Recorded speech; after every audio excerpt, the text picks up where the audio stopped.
Abdi. Oh god, nothing's working. Okay, cool, that's fine, that's great, don't even worry about it, don't look at anything, it's fine, probably. Okay, there we go, everything is fixed, maybe, probably, question mark, I'm not too sure, but, we'll see, I don't know. Anyways, okay, we're rolling. Hi, Uppy. Welcome. We're gonna do more of this. I believe our goal was something. We are trying to get our gun back. I believe that's what it was. I don't know. But yeah.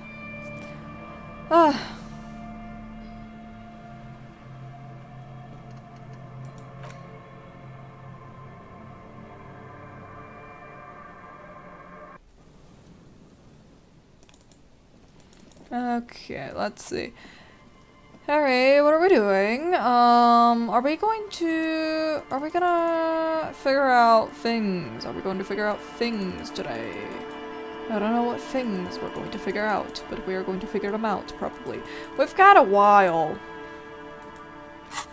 Oh boy, I hope we don't suffer from medical malpractice. I don't know if we will. I have no idea what happens. I don't even know if we can get shot at. I'm fucking hoping we can't.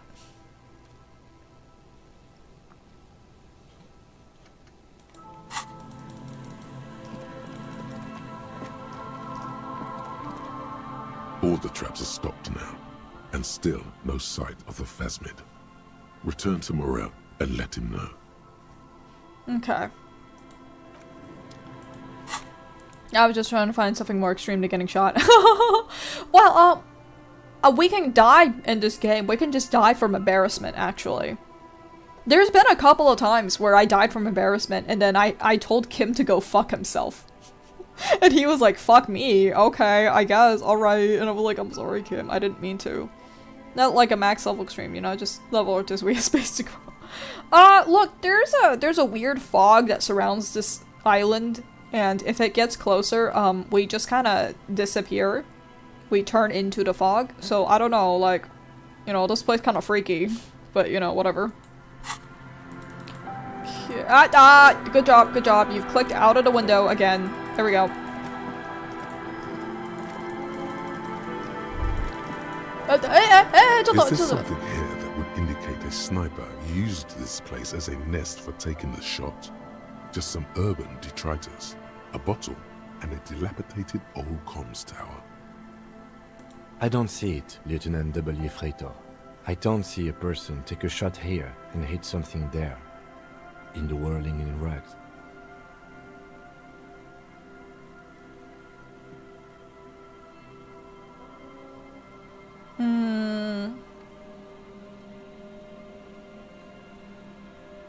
Maybe the campfire was used by a perpetrator? To warm his hands before pulling the trigger? Perhaps. But anyone could have made this. The coast is specked with fire this time of year. Truthfully, this seems like a very poor choice to take a 1.2 kilometer rifle shot from. Visibility is awful. There's water vapor everywhere. I think we can rule out Biddable Prime, was it? Maybe the assailant climbed the comms tower and took the shot there. It's not possible to climb that ladder. And even if it were, why? There's no platform up there to aim from. It does look extremely rickety, and wouldn't help much either. What about the cigarette butts? Those? A smoking assailant who favors Tumutiri to Astra or Joan? Cigarette butts are everywhere. This is a common brand for all men. Tiomutiri was a Revacholian colony on Ilmaran. The Suzerainties population was mostly Ilmaran Areopagites, up to 97%. The region was known for its tobacco export, hence the name. I want to know a lot more about this. Oh, you do? The butts you saw had a silhouette of a boy wearing a coffee hat, a tobacco picker. This boy is the Tiamatiri brand logo. Contemporary Rivisholians prefer Yuan, a local blend from the southern islands, or Astra, a legendary cigarette from Grad. Tiamatiri is favored by older men who like its old-fashioned paper filter tips, insane amount of tar, and the sweet smells of colonialism and halva. Look over the water to the whirling rags. There, 1.2 kilometers over the cold water of the bay, blue from the distance and the air, you see the smallest rectangle, barely visible. A glowing light on the third floor of the whirling in rags. With binoculars, you would see a young woman's shape move behind the glass, her limbs long and slender. Finish thought?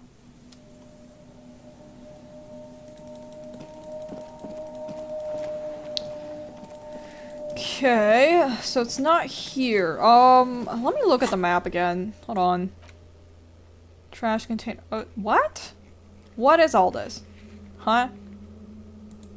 Oh, you got like Stalinist Russia got you. You could disappear. Basically, so what happens is, in this world, you're surrounded by what's called the Pale, and basically you have like these little islands in the middle of oceans, and then around them is all the Pale. And the only way to get from island to island, or sorry, Isola, from Isola to Isola, is through the Pale. Here's the problem. When you go through the Pale, you essentially get, like, blasted with eldritch knowledge. And if the Pale gets too much, you turn into it. You just kind of get absorbed. So, you know, not the greatest thing.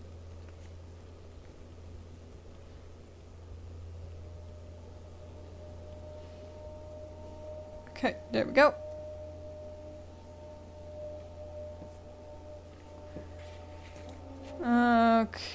Okay, so these are the white checks. What in the world? Why is there a trash container? What?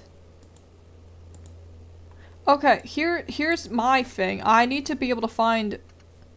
Where's the one... Victim's tattoos.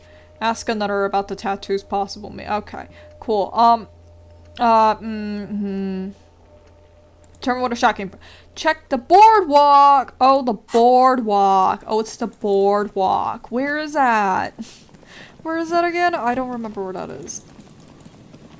You guys are gonna have to be really nice to me because I don't remember where anything is ever. Kim, where is it? Kim, I don't know where it is. Kim, I don't know where it is. Okay, wait, hold on. The teenagers are also here, right? Right? The teenagers are here? No, I have to go that way to go find the teenagers.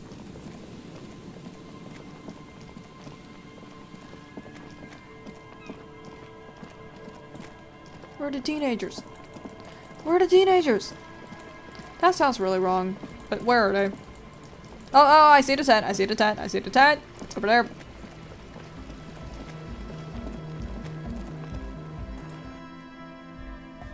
Hello. Hi again. So, how are things going? Maybe everything isn't quite as you've been told. Nothing jumps out to you. Nothing out of the ordinary. Something's not enough. How about you get out and breathe? The air in the tent is too thick for you to think clearly. Fine, alright. Anyways, about the truck, I checked it out. And? What happened? Talk to the crab man. Oh, man! Who is he? What did you think? It seemed okay, to be honest. Very spiritual. Really? Huh. Interesting. What's he doing in the church? Just preaching and praying from the looks of it. No matter. Is he gonna be a problem? Yeah. Noid is right. Let's get back to the point. What are we gonna do about him? These guys will never catch him. You will never catch him. There's nothing to do. Actually, he said he wouldn't mind the nightclub at all. I don't know, man. Doesn't it feel like a major hindrance to you? A spooky guy climbing around when all the guests are trying to have nice, friendly hyper time?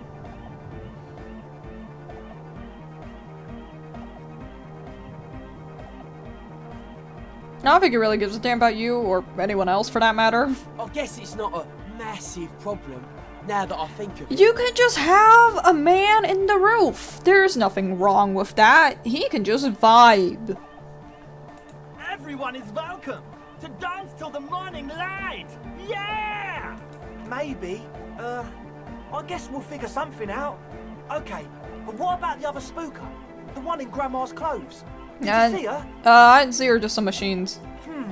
But she's in there somewhere. Has to be.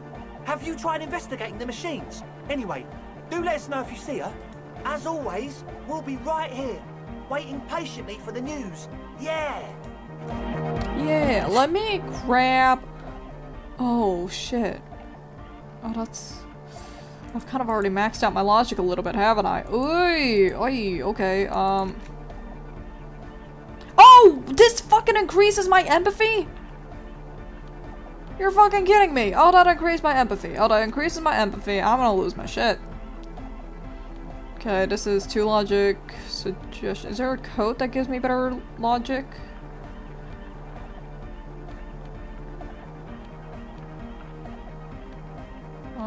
Logic. Any of you have logic on you? No? Wait, yeah. Yeah, you do. Let's try it again. Hi again. So, Fuck! how are things going? As always... Sorry. Okay, that's not great. +1, this is +2 though, okay. Threshold, interfacing, half-light. What do the rest of you have? Oh, wait a minute, hold on. I saw 2 interfacing, this is only 1. We're gonna switch that real quick. Mental taxation, what do you have? Empathy? I'll take the empathy, actually, that's nice. Electrochemistry, what do I have from a pants? Kingdom of Conscious, composure? I'll take the composure, I guess, I don't know. Logic, I buffed my logic as much as possible, I think. You're at a 9! That's good! 9's good! As you fold your fingers into a fist, you realize you could knock anyone out with one punch. The white ceramic gloves wrap around your digits comfortably. Your movements cause tiny little clicks, like dice rolling somewhere far away, as the plates reorient to your motions. I'll be responsible to this? Now decked out in future armor, just like I kinda ought to be. The hardened vitreous enamel, at once sleek and light, adds a glow to your cheeks and a spring to your step. Just imagine what a full suit of this stuff could do for you. You really do feel more confident. Invulnerability does that. Even partial invulnerability. Yeah, I want the full suit. It may be a while before you have all the pieces. In the meantime, you should analyze the armor. Figure out its vulnerabilities. Vulnerabilities? Remember, this is a highly specialized kinetic redistributor meant to stop bullets. Wear it. Observe its properties. See if there's a weakness in the design. For the day you have to fight someone covered in the same material.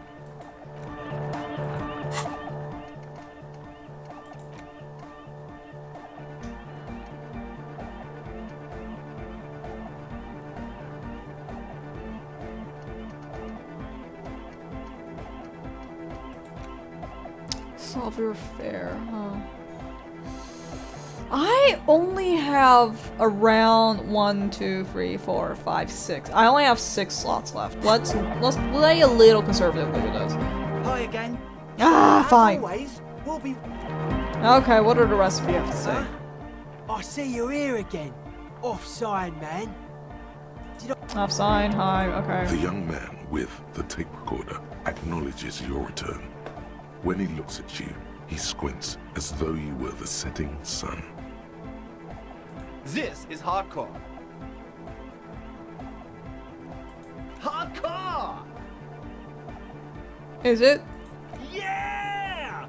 This young man adds a capital G before the H in his yeags and args. This produces a guttural, Gotwaldian accent and makes him sound more animal, more in it. Or maybe it's not Gotwaldian. Maybe it's Oranese. Probably an homage to Oranje, where Arno van Eyck is from, judging by his name. Could you be listening to an Arno van Eyck creation right now? So this is a famous Van Eyck I'm hearing. You know about him? You know Van Eyck? Yeah, Major Egghead. Wow. The skinny wraith looks at you with some disbelief. So am I! So am I! Oh, is that why they call you Egghead? Because... Egghead to the mega! The K became the G! The boy became the man! The Advent? Great. So, Hello again. have you seen a red-haired woman around? No, Just no? it's pretty desolate here. I only hear the dogs bark at night and see the shadows move down the coast. No neighbors to complain about. Exactly. It's our chance to turn the grim desolation into an overwhelmingly fun dance party. That's it for now.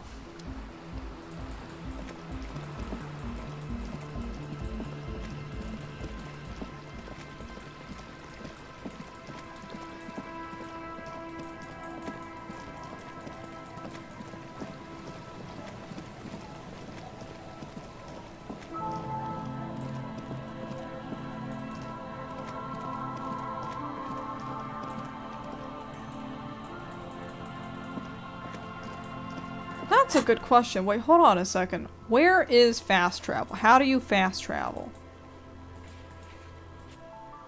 Huh?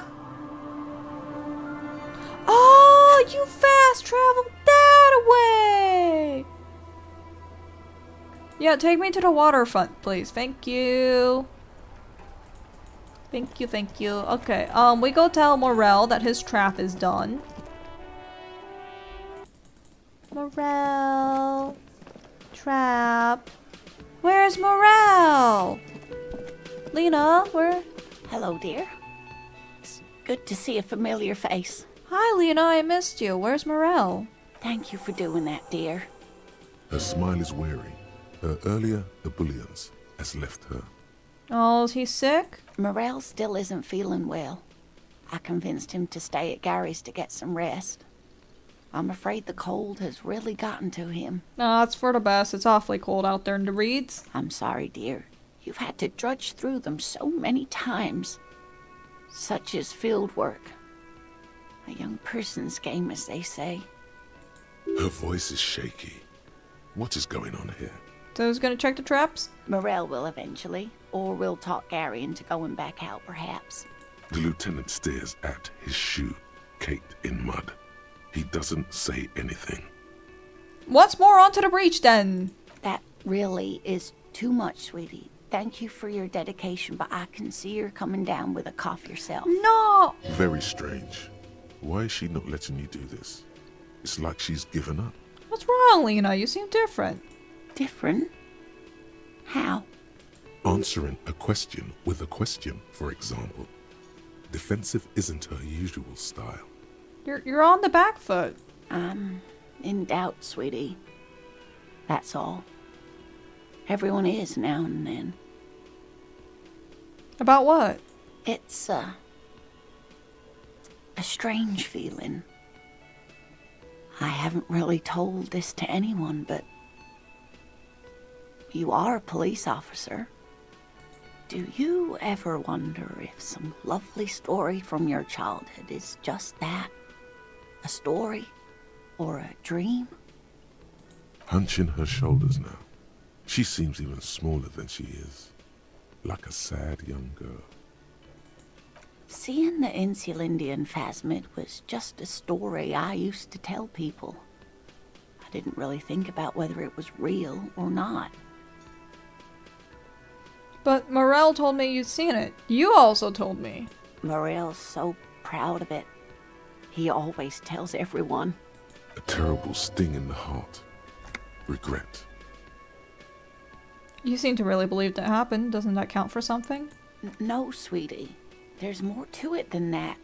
Morel was so eager to believe my story was evidence of the Phasmid's existence, that I'm some queen of the cryptozoologists. That, and for years his belief made me believe too. That I am a queen, an extraordinary witness to grace. But now, we're both getting old, and he's still working himself sick out in those reeds looking for it. But what if I was just wrong? I think I was. The lieutenant opens his notebook, but doesn't write anything. First, tell her that her marriage hasn't been a lie. But it has, hasn't it? A seed can only bear what's inside. The seed of love is black and oily. It has a taste you're quite familiar with. No. Oh, I didn't save before this! Lying has gotten you this far. Why stop now? Might be right, Detective. I was a paraplegic before we met. He didn't know before I came in on our first date. If I weren't the queen of the cryptozoologists, if I didn't tell him that story. She has to swallow to relax her throat. It's keeping her from talking. That's not how these things work. Maybe. But then why do I not dare tell him? I've wasted enough of your time with this drama. I really must stop talking about it lest I start crying and waste more of your time. What you have to know is the Insulindian Phasmid probably does not exist. Let us fools chase our ghosts. There are a million better things to do with your life. Are there? Some of the other things are pretty bad. To hell with it. I still believe it. A true believer. Sometimes I still see it too. The real memory of it. How it was there.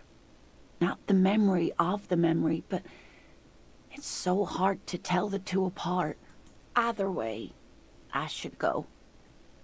Poor Morel is running a fever, and I need to get him home to Jamrock before we overstay our welcome with Gary.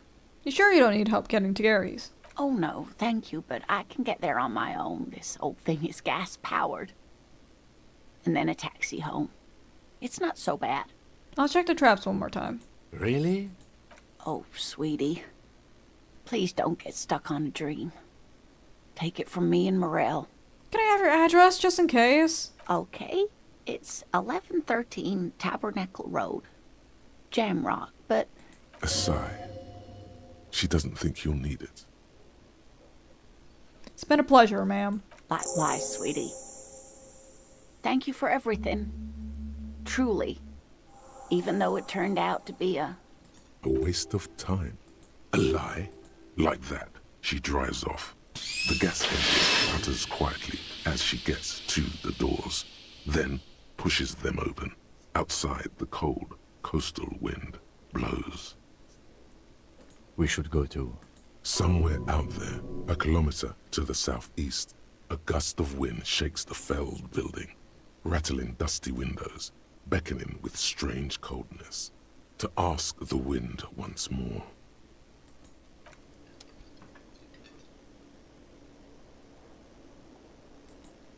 Anything for me, Gary? Always a pleasure to see an officer of the law. I mean, officers. Little more respect for Kim, please. The man ponders his... Okay, stay masculine.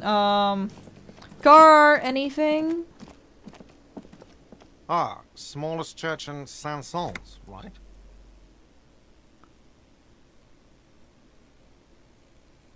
Yeah, church is actually my past. Cool.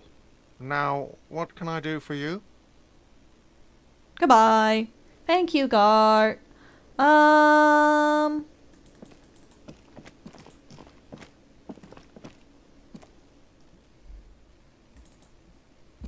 Closet. Closet.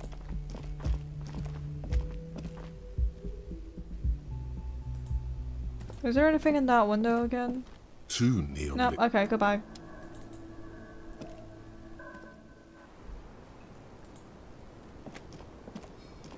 The same small, heavy door. No lock in sight. Push. It's barred from the inside. You hear the bar rattle in the brackets. Sounds like it's heavy, too. Very sturdy. Must be something valuable inside to go through the trouble of protecting it. The door is very sturdy indeed. Where's this lead to? I don't know, Lieutenant Freighter. It is not the first closed door we found in this building. There is also your mysterious blue kitchen door. You think it's important? I don't know. The further we get, the more this building seems to be tied to the case. Yeah, the guy was killed here. I feel like that has some relevance. The vigilantes, the cadaver, and a number of people connected to the case are in or around this building. This door is part of it.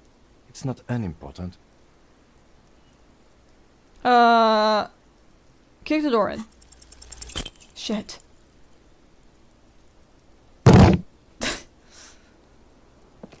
Sounds about right. You kick it, gung-ho style. Entering the premises style. But the door fails to respect the force. All you hear is the bar rattling inside, laughing at you. Okay, so we need 15. The highest we can get is 12. And then 3. Okay, so I need a +3 modifier. All right, let's trash the place. Let's not. Okay, give me a sec. Okay, we're gonna... It's physical instrument, right?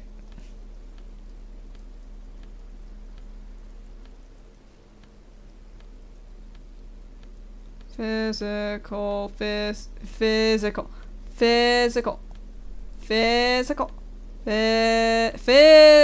-2 physical instrument. My god. Okay. Physical instrument. Thank you. Put that on. Drama 40. Half-light, redder. Pain threshold. Garden glove. Half-light. Psychopathy. Okay, so that's not great. God, okay, fine. I will do 1 physical instrument. God fucking damn it. Okay. Okay, The is same this... small, heavy door. No lock in sight. 15. Okay, so 6 is 12. 12 plus 4 is... 12 plus 4, that's... 16. Okay. Alright, we're gonna save real quick. I'm gonna save because I'm gonna start save scumming again. Baby! The same. Alright, small, Clausier, watch heavy this! door. No lock Shit! in sight. Oh, you're gonna make me watch that every fucking time? Really? You give Okay, load game.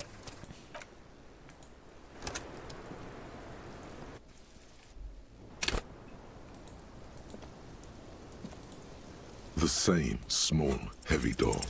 No lock in sight. Guys, we're gonna watch Harry get his foot bashed in 5 million times because I'm just gonna keep save scumming. I'm just gonna keep save scumming. All of The this. same small, heavy door. Ay, No ay, ay, lock okay. inside. Rudder, can you kick a little better? You give it another.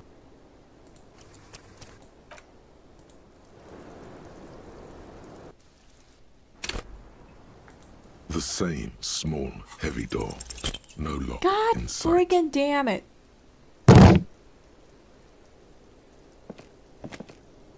You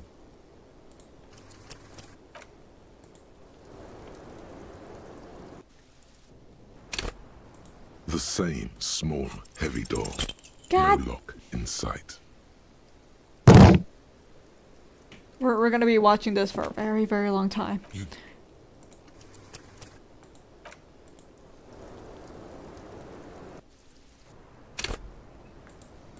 Sorry, not that. The Go. same small, heavy door.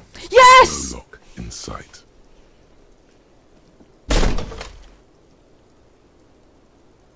This time, something cracks inside.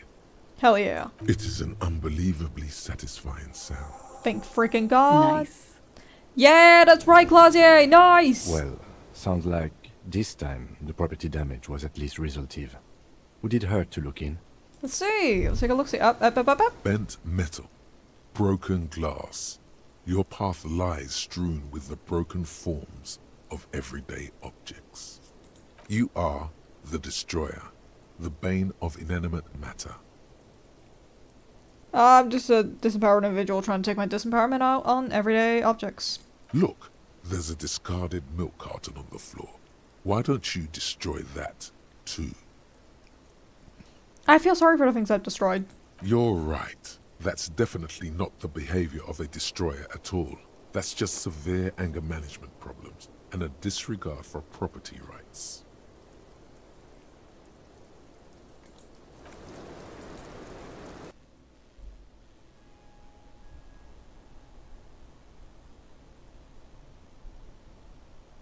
There we go. There's a tiny hole in the wall. You see a bedroom on the other side? She had a hole in the wall? Oh my god. You clearly see footprints in the downy carpet of dust covering the workshop floor. Jackpot. These, unlike everything else here, are new. Someone's been here within the last week or two. 3 weeks maximum, from the dust coverage. It could easily have been 1 week too. You know, officer. This is good. He likes it. There's a little smile there, in the dark of the workshop. This isn't bad at all. It was a good idea to see where that door leads. Commendable work bringing us to this place. What does this mean? It means someone snuck through what seemed like a secret route, leading to the roof, from where you can shoot our victim. This is significant. This prince, officer, could be the prince of our killer.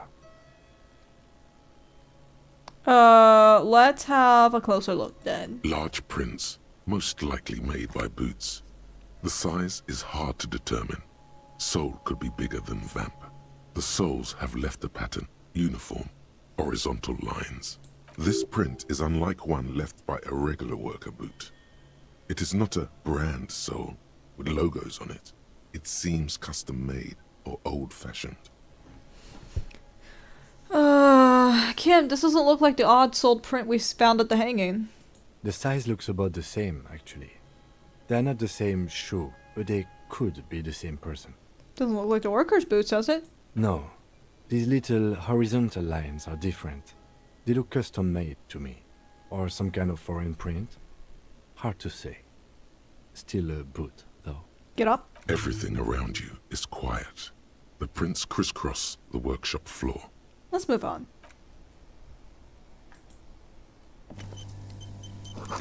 Pinball machine has been taken apart and gutted.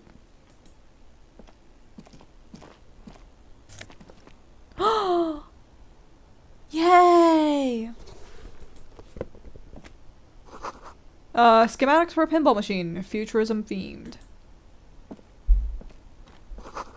Boxes of tools and replacement parts lined the shelves. Small windows taped shut with black plastic. You can't see aside. This is smokes? Interesting. I'm taking up money. I just want to make sure there's nothing else for me to click on. Are we all good? We're all good, I think. Okay, we're good.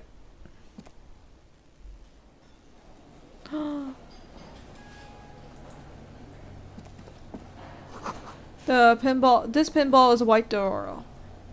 The back glass shows a female figure in mourning. A note, Emmy, the spare key is tied to the bush outside the corner room window. What? Oh, my bad, probably. What's this? Over there, in the corner. Pinball machine. Not just any pinball machine. This is the pinnacle of pinball. Cornelius Gordy and the Mountain Goats. It's lit. You can't wait to get your hands on it. Lit a phrase almost synonymous with the Insulindian pinball scene. Any pinball scene, really. Kim, are you seeing what I'm seeing? The pinball machine. Gordy's Goats, a classic. You played it? A little. Feels like a lot. Too much to play it again. Take a closer look. Ah, great. Cornelius Gordy and the Mountain Goats reads the golden lettering on top of the back box. There's a small column of text underneath. The machine is coin operated. Get the game on, Fingerboy. Those flippers are ready. Look closer to read text. Above the painting of a mustached man climbing a hill, a column reads, inspired by the legend of Cornelius Gordy, taken on the world's tallest peak, Corpus Windy. The Mesk legend holds that when the nation is in danger, heroic Gordy shall return and save his people.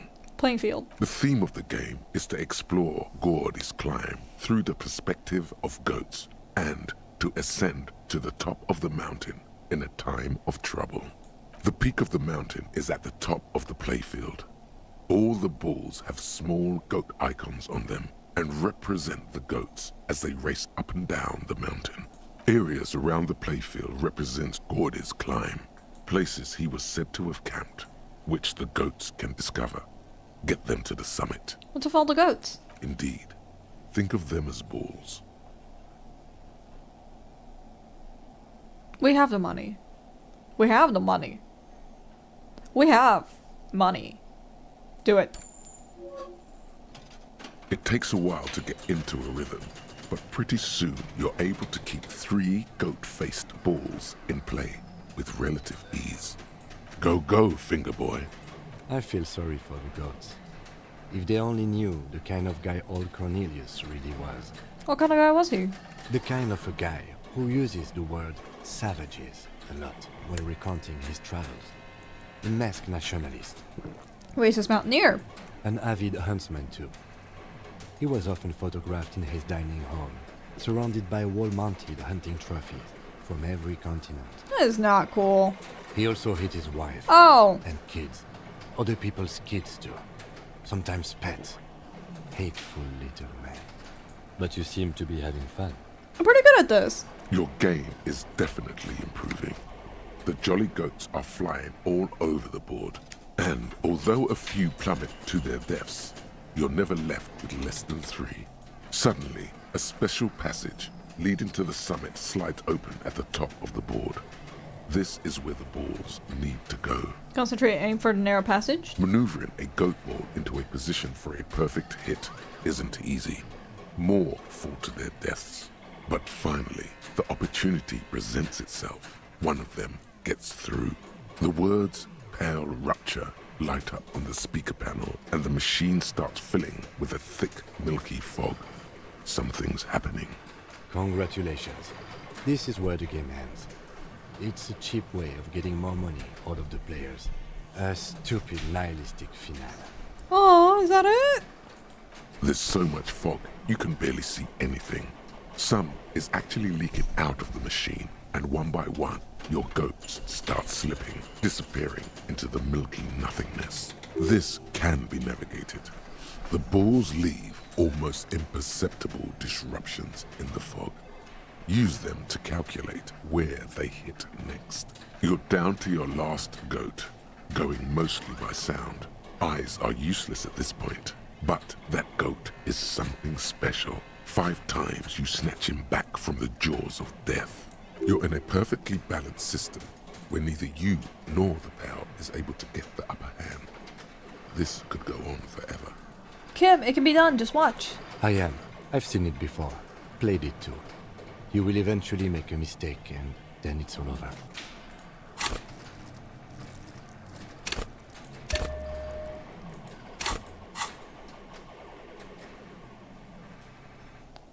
You want 14. I have a 5 modifier. I have to hope for a 6. Shit! Now, if you can't even see it, the last goat plummets into the fog with almost suicidal glee. There goes nothing, Fingerboy. The machine is dead and silent. It needs serious maintenance before anyone can play again. Oh.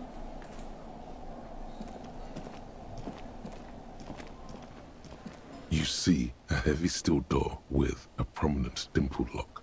It's painted blue. How do we get through? There must be a key somewhere. Probably somewhere in the whirling. It's not too important. We can get in and out using the roof door. It said bush on the outside. This small elevator is dimly lit by a bulb that's been glowing for ages. The latticed cage is open, inviting you to step inside. Look in. Smells of nougat and sweat. Your head brushes up against the ceiling. There is a control panel to your right, and just enough room for 2 people to fit in. The maintenance card under the control panel reads, Last maintenance, 10th July, 88. This elevator must have been used to transport pinball machines to and from the upstairs workshop. Look at the elevator controls. There are large rectangular buttons, monter, descente, and an international call for emergency assistance. That third one appears to be broken. A small steel plaque reads Halter 800. Halter is a Koningsteiner lift company who went out of business a long time ago. Says the last maintenance was in 88. That it does. I say, let's brave it. The elevator was last maintained in the future? No, it was maintained in 88 of the previous century. So it's not a message of the future. No, I think the bureaucrats just forgot about this backroom elevator after the revolution. It's mostly pinball machines riding this elevator. Seems so, although it's pretty quaint for a freight elevator. Close the doors and go up.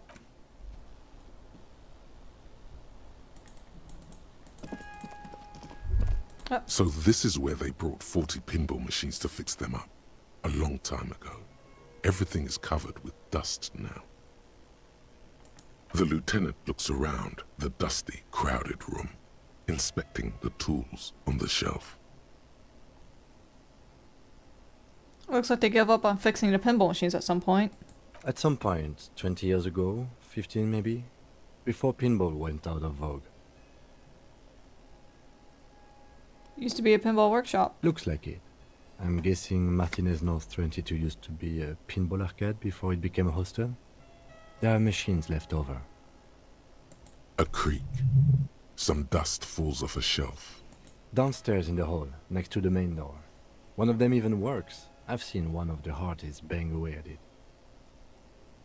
Remember the dice maker? Then that means... Whirling and Rags was once the East Delta Pinball Arcade. This is all that was left over from that. Ah, yes, as the novelty dice makers said. This has absolutely nothing to do with the case, I'm sure. But I do like a nice little connection. But then it went bankrupt. Your skin crawls from making the connection. Could this mean that the Whirling and Rags is part of the doomed commercial area? If that's true, then our cafeteria manager is not going to like it. We should tell him what we found up here, omitting that suspicion. He does not appear to be the kind of man who likes his establishment to be part of a neighborhood ghost story about bankruptcy. Stupid superstition. But still, it would be interesting to see what the cafeteria manager thinks of this. Finished thought?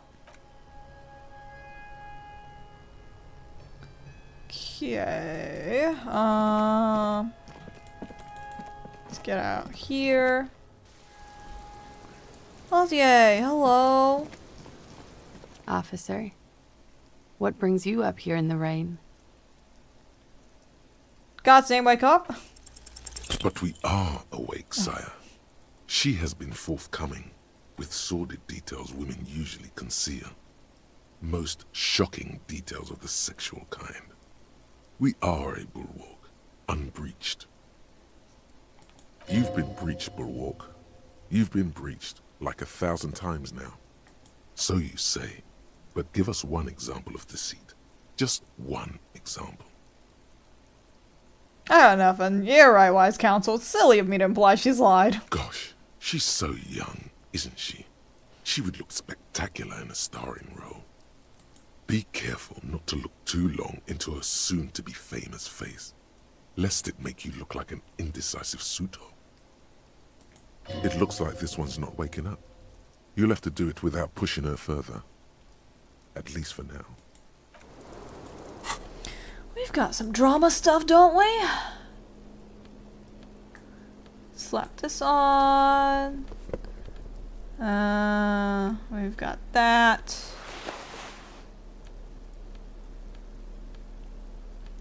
Oh, that's negative one drama. And Empire. Shivers. Rhetoric. Shivers. Up. Letter jacket +1 drama. What do you have currently? That's +1 drama too. That's fine. We can keep that. Anybody else with a little bit of drama? Little bit of drama at all? No. Okay. No one has any more drama for me. Officer. Yeah. Right. Okay. Well, that. See you later. See you later. We'll figure that out later.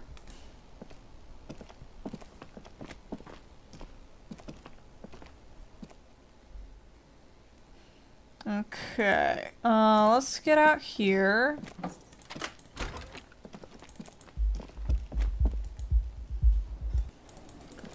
Guard! Hey, was there something you needed? It's another thing. Another thing. Great.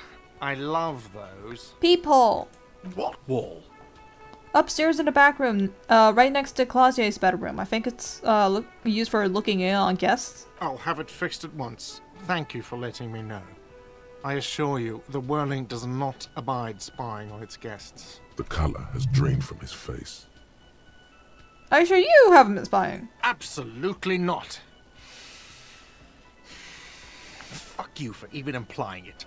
It wasn't me. It wasn't my staff. The establishment will look at it and ascertain what it was. Well, he's definitely not lying. He wouldn't endanger this business like that. Sir, he was only asking a question. It's his job and mine. See that it's covered. Yes, I absolutely will. Sorry, it's been a bit of a day. And now a hole in the wall. Alright, you've been notified. Thank you. I'll patch it up personally. Was there something else about the establishment? I hope not. I got into the back room. Oh, okay. Well, I did hear you make noise back there, so good for you. He's really holding himself back here. You gonna ask me what's back there? Okay, what is back there? Pinball machines. Ha! I knew it. I've always wondered where those machines by the door came from. And they told me there was some kind of pinball thing here too. I knew it. Were there any back there? In working order, I mean. Why? You wanna play? I might be up for a game. No, I was just wondering if you found pinball machines there.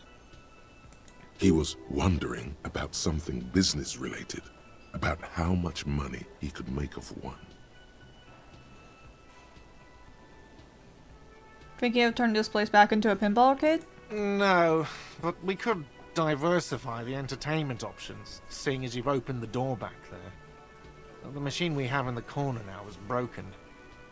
It wouldn't hurt to get a little life in here, other than the hellish karaoke machine. That one's always causing trouble. Yeah, those numbers he's adding up must be making good sense to him right now. Sounds like he cares about the place. He's not going to be overjoyed to hear that it's part of the doomed commercial area. He should still know. You have to be forewarned about these things. I gotta warn you, you may be part of the doomed commercial area. What? Why would you say that? We're at a completely different address from that whole thing. So he knows of the doomed commercial area and its address. He's thought about this. You know the curse. Everyone knows of it. Whirling is listed on an intercom outside. As one of the businesses in Building B, you should get your wiring fixed. I tried to call and couldn't reach you. I've been working here for a long time, and that intercom has never been used by the Whirling. Not once? It's a sign of the whirling in rags not being part of the doomed commercial area. If anything, we're revitalizing this neighborhood. Relax, Mr. Gart. I'm sure there is no doom. He simply wants to share his discoveries with you. It was part of the East Delta Pinball Arcade. Does this look like part of a doomed commercial area? This pre-revolutionary tilework? These high ceilings?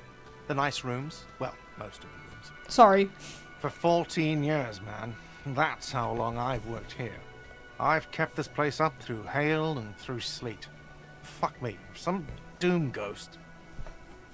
He's done a fine job too. Though he's spoken of the place dismissively before, the hostel is actually very important to him. You care about this, you care about the whirling, huh? Yeah. It's slowly growing on me again. It's beautiful in its own way. Especially for this neighborhood. I've been trying to keep it that way. Even if it is part of the damn doomed commercial area. You shouldn't be so worried. I don't place much stock in the curse and so on, but the label frightens the clientele. Who wants to stay at a doomed hostel? Everything's doomed enough without that. Who owns the place? Some real estate management company.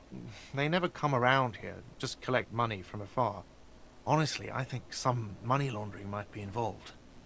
Who named it Whirling in Rags? Well, it sure as hell wasn't the real estate company. It was you? You look surprised. What? It's a great name, I know. Cafeteria managers come up with great names too. It's from a song. Song? Hail, Holy Queen, by the Ateniers. Hail, Holy Queen of the Sea. You're whirling in rags, you're vast and you're sad. Good pick. What about the other cafeterias? What about them? One is a basement dive frequented by chain-smoking communists. I can't tell you how sick I am of Kraz Mazov and Ignis Nielsen and all those old ghosts. He's hesitating, not sure if he should share this information with you. Encourage him. The others. The other is a kebab cart. It's very successful in its way, but it's nothing like the whirling. Good luck to you in this place then. Luck has got nothing to do with it. I need to think about where I'm going to place those pinballs. I have a feeling they're going to help. Against the doom, it's implied. So, if you didn't have anything else to tell me about my establishment, can we, wrap it up? Something else? Yes. I'm out. Bye, guard. Okay, it said bush on the outside. What the fuck does that mean? You see a heavy steel door with a prominent dimpled lock.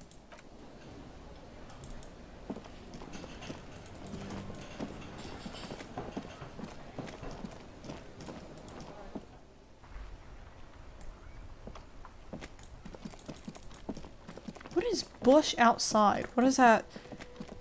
Is there a bush here? No. Okay, so it must be in the backyard.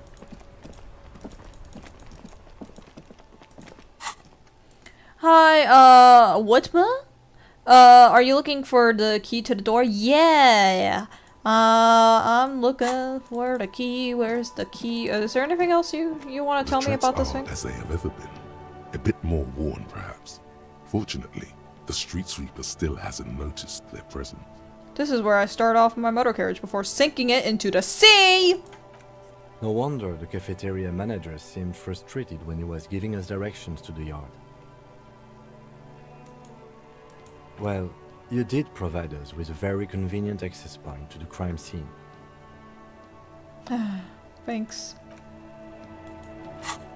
Would you like the answer? You say no spoilers. I need to ask for it. Did I say no spoilers? No, I'm fine with spoilers. It's on the bush outside somewhere. I just need to find the bush. I don't know where to. It's in the chat rules. It's in the chat rules. What are my own damn chat rules again? Hold on, give me a second. What are my own damn chats? It's a union group behind the whirling. Highlight the window. Ah!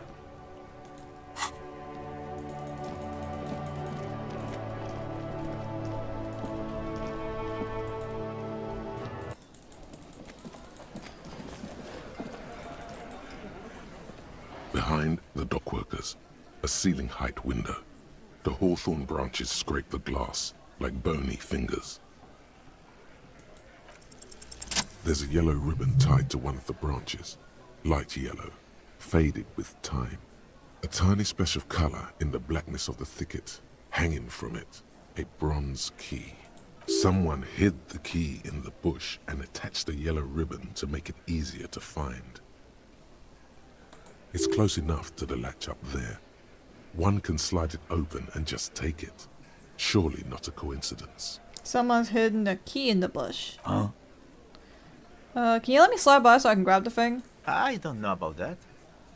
I'm comfortable here. Don't think any sliding would really help right now. Sorry, fucko. Looks like you're gonna have to go bush diving. Good fucking luck with that. The hawthorn's got a bitch of a bite. I'm gonna enjoy the sight of you in the bushes out there. With a loud thud, the old man stands up, pushes the window open, grabs the key from the hawthorn branch, and slides it across the table to you. Thank you, Theo. The key is brass. Workshop spare is etched into its bow. The old man closes the window and sits back down in silence. Come on, man. We were just having some fun. Where's the harm in... I'm tired of listening to your shit. Thank you. Don't thank me. I don't give two shits about your key. I don't know why this key was hanging outside this window. Didn't even know it was there. Boys. No idea.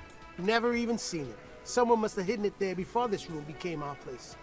Wonder what doors it does open. It's for the blue door in the kitchen.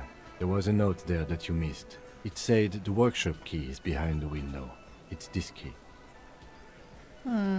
Maybe it is somehow connected to Ruby getting to the roof? Your secret root theory? You're grasping for straws, cop man. Why'd she put it back if it's hers? A little wisdom from old Titus. Not everything is connected to one thing. Keys just lie around. It's a messy world. It's said without aggression, as genuine advice. Old man is over it. Here it is. Everyone shut up. Honestly, you know, it'd be like that. To be fair, we've been doing some, like, bullshit over here, and I can understand him being like, I just need y'all to, like, stop fucking talking. What the hell's wrong with you? I'm curious, how did you access a pinball ship without the key? I played for this 12 times. I never managed it. Oh, so I kicked the door on top of Clausier's room. Like, what, you know where Clausier's out on the balcony smoking? There's the door that goes into her room. There's a door next to it. And if you click the door next to it, you have the option to try and kick it in. And I save scummed until I kicked it in. Yeah, so if you see my save files, there's a reason I have a billion... I have like a billion, whatchamacall. There's a reason I have a billion save files. It's because I save scum all the time. I always save scum. I'm like the hyper good cop, so I never see these angles. Nice. I'm a very, I'm kind of a begrudging cop of like, if I had a say, Harry would not be a cop. If I had a say, I would not be controlling a cop character. But I'm controlling a cop character. That's what I've been handed. That's why I love watching other people play this. It's a direct reflection of the person. It's extremely telling. I love it. See, they put like a political vision quest in this game. And I was like, okay, so the only one that I can somewhat stomach doing is the communist one. That is the only one that I can somewhat be like, yeah, I guess. There are 5 political vision quests. I've only heard of 4. Where's 5? Hold on. Give me a second. Wait a minute. Hold on. You've got communist, fascist, ultra-liberal, and moralist. Those are the 4, right? Those are the 4? Right? That's what it is, I think. But yeah, I'm surprised at the amount of fascist ping I have, because I don't think I've picked fascist ones. It could be when I was talking to Measurehead and trying to suck up to him to get him to let us through, and then I was like, you know what, no, fuck you, I actually don't give a shit.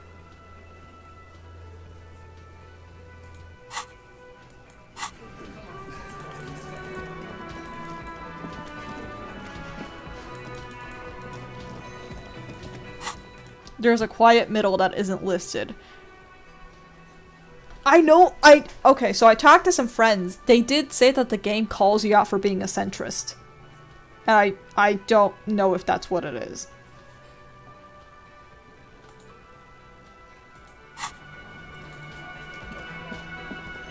You see a heavy steel door with a prominent dimple lock. It's painted blue. Try to workshop spare key. The key fits the dimple lock. It takes a bit of effort to turn it after all these years. But then, the lock clicks.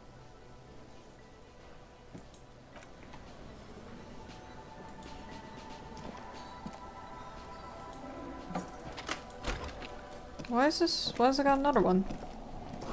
Pinball says, a Frank Hogarian. The theme is horses and swords. Okay, very nice. Guard. I opened it. Guard. Hey, was there something you needed? Another thing. Great. I Guard. love those. I have the key. Oh, okay. Well, I did hear you make noise back there, so good for you. He's really holding himself back here. Okay, what is back? Ha! I knew it. No, I was... Guard, I told you all this already. No, it wouldn't have... I told you all this already. Those numbers he's at. Yes? Okay, bye, Guard. I thought you would have had something to say. Yeah, it gets a bit chew with you for being neutral too much. I adore it. Yeah, so... I was, like, low-key spoiled on that one. I already embarked on the communist quest when I was told this. That, like, one of my friends was playing the game, and they were so much of a centrist that the game was like, you fucker, pick one. Be a fascist or a communist or get the fuck out. And I was like, that's amazing. That's fucking amazing. I love that. Okay, we're gonna go around, we're gonna see what we can do. Oh, that's right, Joyce is in the fishing village now, right? She's past the waterlock, so let's go see if Joyce has anything to say to us, maybe, question mark?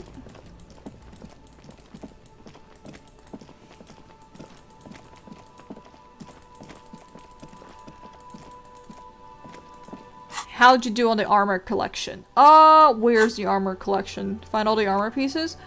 Okay, so that doesn't tell me how much I've got. I've got the gauntlets, I've got the boots, and I've got the chestplate.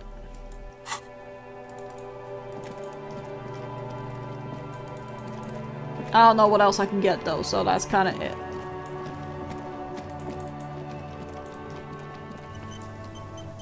Why is it auto-saving? That scares me. That scares me. Why did it just auto-save? That's scary. Okay, I know Joyce is out here somewhere. I don't know where, but she is out here, and we will find her eventually. Okay, does this lead to anywhere? I don't think it does.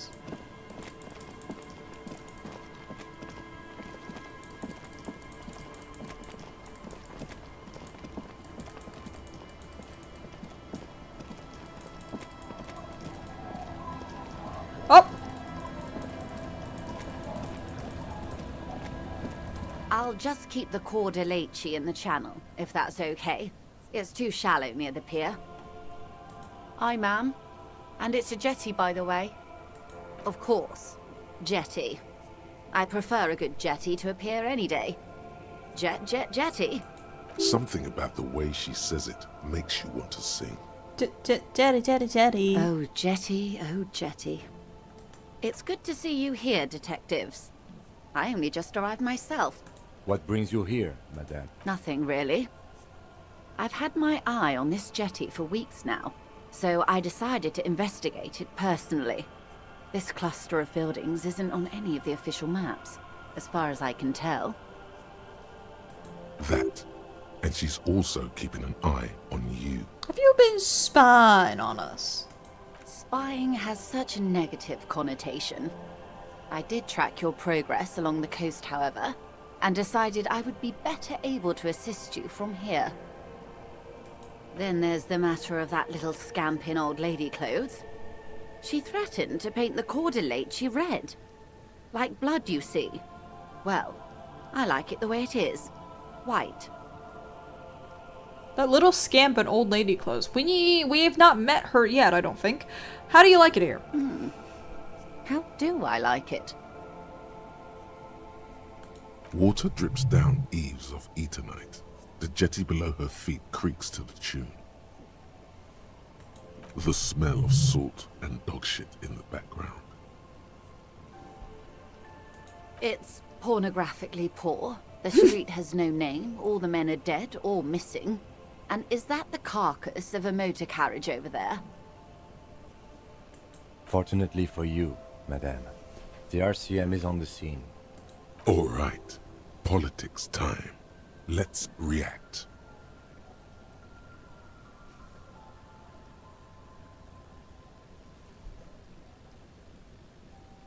Don't be scared, it's just how the real city looks. Oh, I'm not frightened, officer.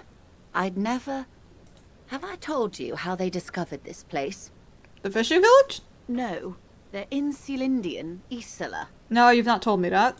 Well, your condition has left you no worse off than most of these people.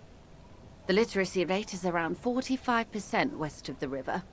50 years of occupation have left these people in an oblivion of poverty. 45% is about where I operate. I knew you would sympathize. Most Revacholians will never know what this place means. Our home. This island of matter. Or why they were ferried over in the first place. Remind me to tell you one day. For now, how can I assist you in this new location? Tell me now, we have time. Do we? I hear you have singled out a suspect and are in pursuit. This is cause for cautious optimism. I would not want to delay you. I got things to do at 2:20, so 20? I got no 22. It was 22. It was 22. I have to wait till 22. So let's go. Let's do it, Joyce. Come on, waste my time. Maybe there is something else I can assist you with while you're hot in pursuit.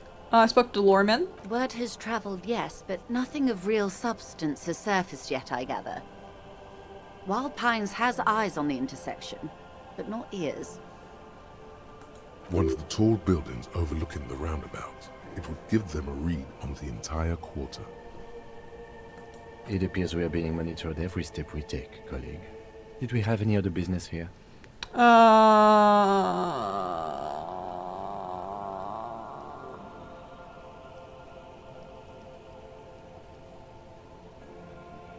I've been dealing with ever. Oh.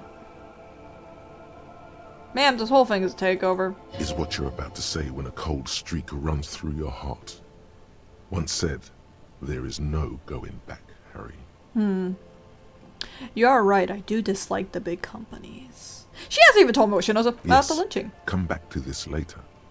This information could be explosive. Almost gave you a heart attack, that one. Yeah, Of course, Detective. You can always drop by later, should something come up. Now, what else can I do for you? Tell me about the photos again. That's the man who was killed. I'm afraid this is a discussion for once we've cleared the lynching question. Fine. Better not tie the fourth day to the Bat's day on this. I hope there is something else I can help you with. She wants to answer the question. Protocol keeps her from it. Tell me about the drug trafficking again. Until you come up with something at that intersection, I'm afraid I have little else to tell you. But I'll try.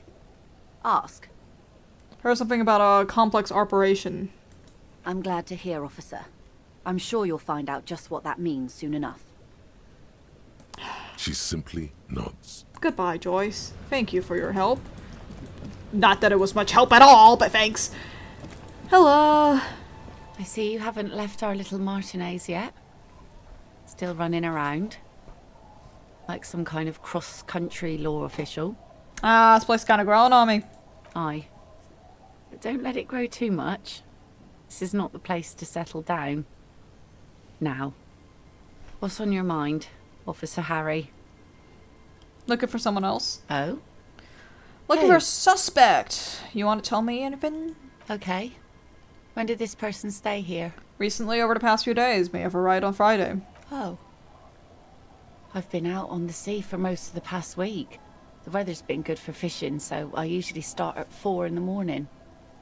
Really? Yes, that's the optimal time. Got to make the most of the calm. I've been sleeping like a corpse after. The sea really takes its toll. Now I'm just waiting for the wind to settle to get out there again. Sorry I couldn't help you out. Maybe I can help you find someone else. That's it. Well, how can I assist you then, officer? Be seeing ya. Have a good one. Bye-bye. Okay, anything else? Anything else at all? Anything over here? Anything else at all?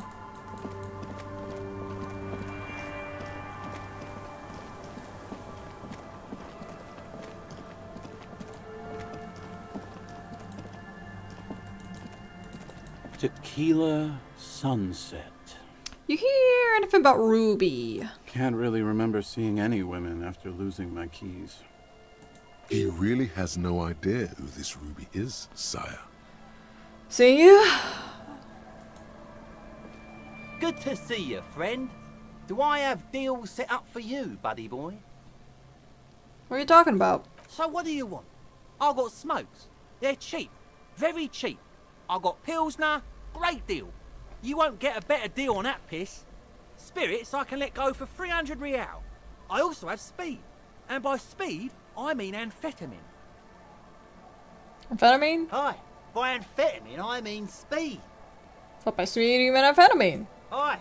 That's what I said. Got it. Good, my man. Now what can I offer you? Quite the business venture you've got? Oh. The system's been good to old Rosemary here, and I'm milking her like a bitch goat in the backyard.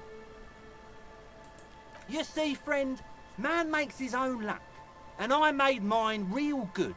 Got my hands on 3 bottles of liquor exquise, sold 2 to the fellows around here, and immediately invested the profit. Bought cigarettes, bought beer, even bought a bit of speed. And look at me now, I got everyone on my hook. The hook. Where is it? I can't see it. Looks like you're on your own hook too. Of course. It is what it is, you know. What it's always been. People, buddy boy. It's the people. He has long forgotten what you were talking about. Why does this cost $300? See, friend, it's real valuable. Worth every real, if you catch my drift. Got it from a bit of a business venture. Okay. You know, it's funny, actually.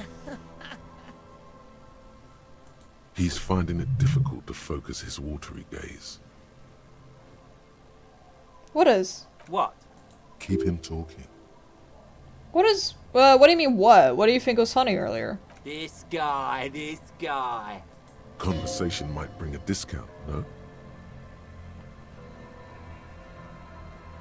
Where'd you get the bottle of spirits from? Oh, this is medicinal spirits. The good stuff. Got it from the doctor's office. I got one of those scientific ampoules a few months ago. Torpedo, they call it. It's supposed to keep a man from taking a drink. Didn't stop me for shit, that's for sure. 5 lemons with half a pack of butter and you're good to go. It's a good tip. I should remember it. It really isn't. In a week, the goddamn kidneys started giving me all kinds of help. Finally, the missus took me to a private doctor's office. Not a charity, the real thing. Those arseholes charged me 4 real to remove the damn thing. But I came out on top after all. Definitely no shame for, Okay, hell. The idiots left me alone in there.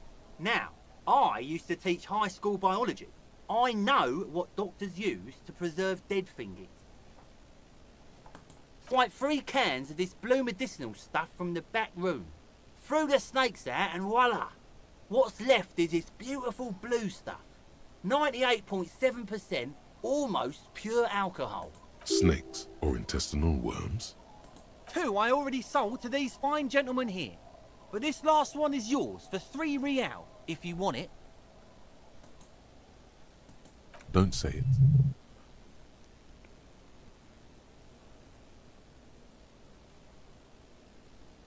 think it'll prove useful. £3 and it's yours, friend. The deal of a lifetime. Well done. You got it. We just scammed him. That's a much more reasonable price right there. Makes sense now. Here's the money. Just make sure to enjoy that one, friend. If you drink this, then you'll die. That's a fact. And that's why we're going to save you from yourself and store this as a sellable item. Go sell it at the pawn shop for a profit. In the civilized world, it's a custom to tip the shopkeep, friend. But come back anyway. Thanks, Logic, for keeping us from just dying of alcohol poisoning. 6? Okay. The very beginning of the game when you talk to Garten, you don't know your name. What is gold and orange like a forest fire and smells like liquor? Answer, tequila sunset. Oh! Is that what happened? Did you procure a horrific necktie? No. Did I? This is... Oh, yes, I do have the horrific necktie. Yeah. Why? Why is that important? Okay. But does it talk to you? Huh? What do you mean by... What? What do you mean by talk to me? What? Excuse me? Hold on, give me a sec. What does that mean?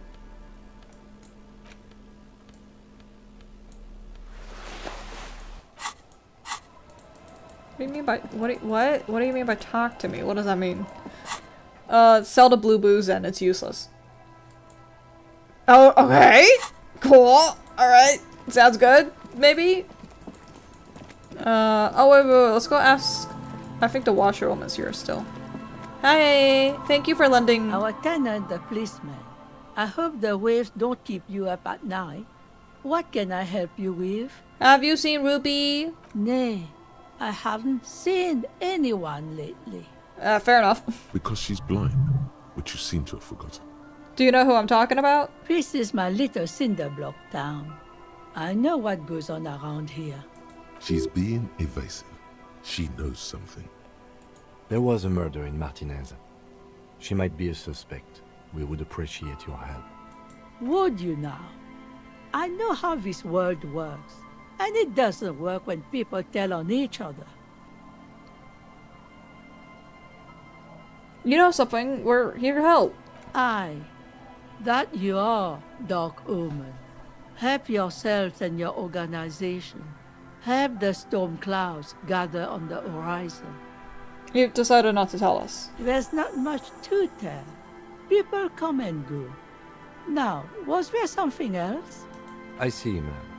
I hope you don't mind if we look around anyway. You should look around your shack. Maybe she's rented it out to others too. Oh, I felt this jacket bit's filthy. Could you wash it for me? I can wash it for you, but it's going to take about a half an hour. Think you can stay put for that long? Actually, we have to go get our gun from the pigs. So, fine, yeah. I could use a breather. It's been another track and field day. Yeah, let's sit down with Kim. Let's sit down with Kim. Well, hand it over then, and I'll see what I can do. Must say, I'm proud of this one. It's pretty nice underneath all that filth. I hope you'll have an easier life in your hands. Thank you. Let me see what you give me. Oh! Okay! It does do -1 drama, but that's fine. Alright, cool. That's about Ruby in a village. Maybe getting her shack somehow. Okay, well, let's deal with the pigs first, because that is important, probably. I want to deal with that first before we do anything.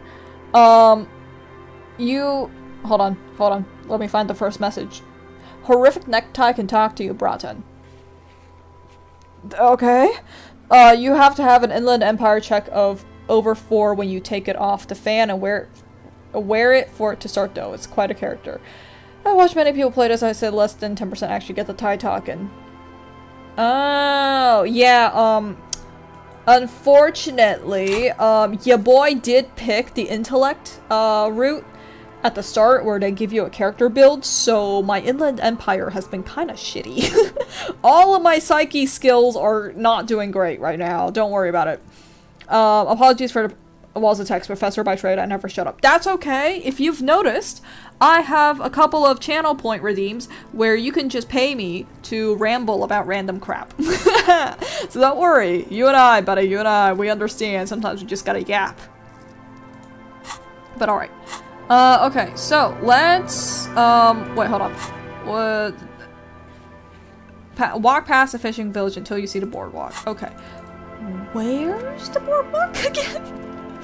Where's the boardwalk? Where am I going? Is the boardwalk over here? It must be somewhere in this direction, for I remember not a thing. But that is okay, for one of these days we will find it, probably. This does not look like the entrance to the boardwalk. Go this way, please. God, I hate that payphone. I have not used it because I have no payphone to need to use. Okay.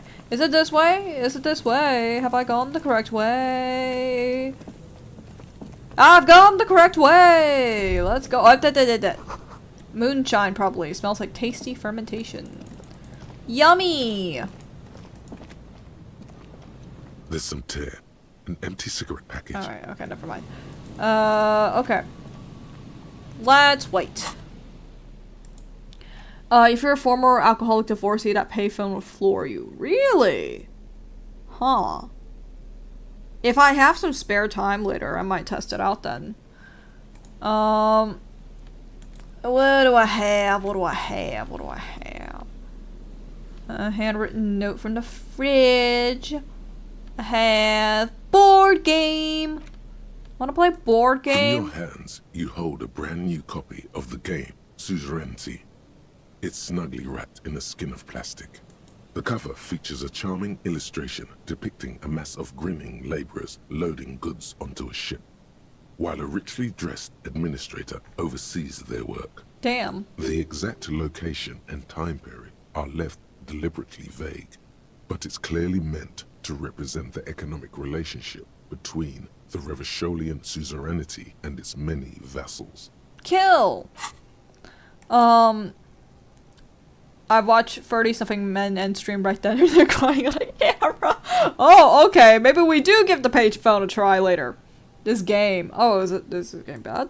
Okay. Alright, cool. Shake the box. The box has a nice heft to it. You hear the rattle of individual wooden tokens and feel their weight shifting back and forth. Even before you open it, you can tell that this will be a meaty game of grand strategy and complex player interactions. Remove the plastic wrap. The plastic wrap rips off as easily as a bodice in a tawdry historical romance. Open the box. There's a hiss as the lid slides off.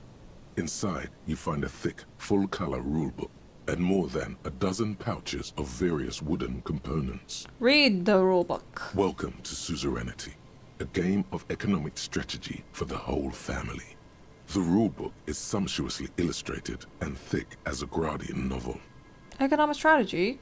Sounds more like rapacious plunder and exploitation. The colorful illustrations depict cheerful workers picking apricots, hauling marble sculptures out of crumbling temples, and harvesting a strange magenta-leafed plant. Everyone is smiling. You begin to suspect there may be a political agenda to this so-called family game. Only one way to find out. Okay. The instructions are opaque at first, and introduce many concepts you're not familiar with. Fortunately, there are many diagrams and examples throughout. You soon figure out the basic conceit. Each player represents an administrator for the suzerain of Revachol. Your objective is to increase the suzerain's wealth and renown by accumulating victory points. How do you accumulate victory points? That's where the suzerain's vassals come in. The game features 4 vassal nations, each one home to an economically important resource. Each turn, the player collects resources from vessels where they've placed workers. They may then rearrange their workers, fulfill contracts for coin and bonuses, or build structures back in Revachol. As you leaf through the pages, your eye catches on a sidebar labeled Advice for Beginners. Read the advice. Remember, there are many paths to victory in Suzerainty, but successful players will find one strategy and commit to it wholeheartedly. How's the winner determined? The actual scoring system appears infinitely complex, with a series of tables and appendices required to compute each player's final victory point total. You skip that part for now. Examine the components. You open up a number of pouches containing wooden tokens. There are also several punch boards with other cardboard components that will need to be punched out before you can play. Punch out the cardboard pieces? Each cardboard token makes a satisfying ch as you pop it out. Soon, a neat pile of cardboard coins and counters has accumulated before you. What? You're not going to offer to let me punch any of them out? Oh. You hold the open game box before you. Kim, you wanna play? The lieutenant looks over the rulebook before he You wanna sees something that makes his eyes go wide. I'm sorry, I didn't ask you. I didn't realize. Oh, do you wanna play, Kim? Holy shit. The average playing time for this game is 1 to 6 hours. I'm not sure we can afford to set aside that kind of time for a game. Let's do it! What is detective work if not an elaborate game? You need logical inference, attention to detail, the ability to analyze your opponent's motives. Might help us think of more creative solutions. I do feel like my thinking has become somewhat rigid. Maybe a little diversion to keep the mind limber is just what's in order. See? He's doing the hard work himself. All he needed was a little nudge. Alright, you've convinced me. How do we play? I read the rules. You explain the basic setup procedures to the lieutenant, who seems to be a quick study. You each take your bag of tokens and counters and unfold the board between you. In the center is the crown of Revachol. Radiating outward are her colorful vessels, each one supplying some raw material desired by the suzerain. Apricots from Safre, archaeological treasures from Ilmarat, sugars from the Seminine Islands, and magenta cocaine from Supra Muindi and Sara Maritza. There's also a neat little log to keep track of your progress in case you need to put the game away and return to it later. The lieutenant goes first. He draws a contract card and moves several of his workers to the Safre territory of the board, and the others to the Seminine Islands. Alright, detective. Your turn. You have a few options available to you. Will you try to fulfill contracts right away, or rearrange your workers to maximize production on future turns? Remember what the rulebook said. You'll want to choose a strategy early on and stay committed to it. Just do whatever Kim did. Honestly, I would probably just do that. I would probably just like, alright, I'm just copy this guy, hope it works. You move a few of your workers to the Ilmarat section of the board, and several others to Supramawindi and Sara Maritza. Soon you have several units of archaeological treasure and cocaine. An aggressive opening, detective. In response, the lieutenant spends 2 of his sugar tokens and 1 of his apricot tokens to complete his contract card. He is rewarded with 4 coins and a round wooden token that he places in the center of the board. That's a market. It's worth 2 victory points.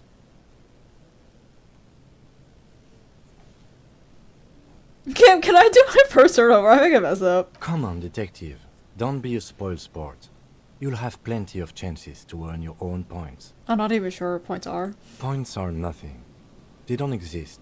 They're just an arbitrary convention that games use to reward or punish players for certain behaviors. Am I getting points right now? There are some paranoid types who believe the moral intern keeps detailed score sheets for everyone in the Real Belt. But that's obviously nonsense. Otherwise, no. There are no points, just your actions and the consequences of those actions. That's reassuring. That's just the way it is. Now, I believe it's your turn. Glancing over the board, you see several possible strategies. Pressing more workers into service would increase your economic output and help you to survive a possible conflict with the lieutenant. Or you could ignore your labor supply and focus on fulfilling contracts for points and resources. Those aren't your only options. You could also show your workers how much you appreciate them by investing some of that wealth in them. After all, they're the ones producing wealth for the suzerain. Well, sure, you can do that. It's just not a terribly effective strategy, but then it's up to you.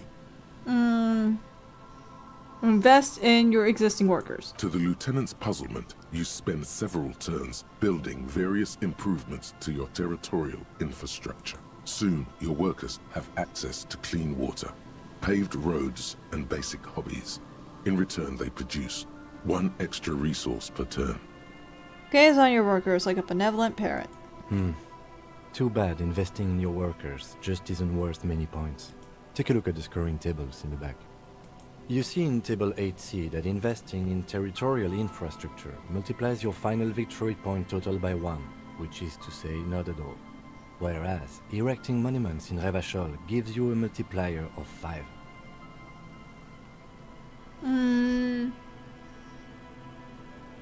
The values of the ruling class are completely divorced from the well-being of the people who generate their wealth. Yes, precisely. Nonsense. Remember what the lieutenant said. If points are arbitrary, who cares about winning? You should reject their system and just play how you want. Now it's the lieutenant's turn to respond. He moves aggressively onto the Safre territory. Soon, his workers are producing a steady supply of extremely valuable apricots. For several turns, you struggle to respond to the lieutenant's burgeoning apricot empire. Eventually, you relocate the majority of your workers to Supremawindi and Saramaritsa, where they begin producing a bumper crop of cocaine tokens. You draw a new contract card. According to the text, there's an aristocrat willing to trade a large supply of cocaine for a number of coins and access to a rare bonus.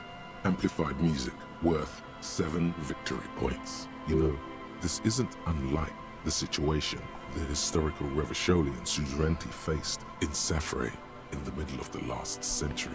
Tell me more. Well, the suzerain was looking for new markets for all the cocaine it was producing, and it settled on Safre. By introducing cocaine into Safre under exclusive contract, the suzerain created an extremely valuable captive market for an extremely addictive product.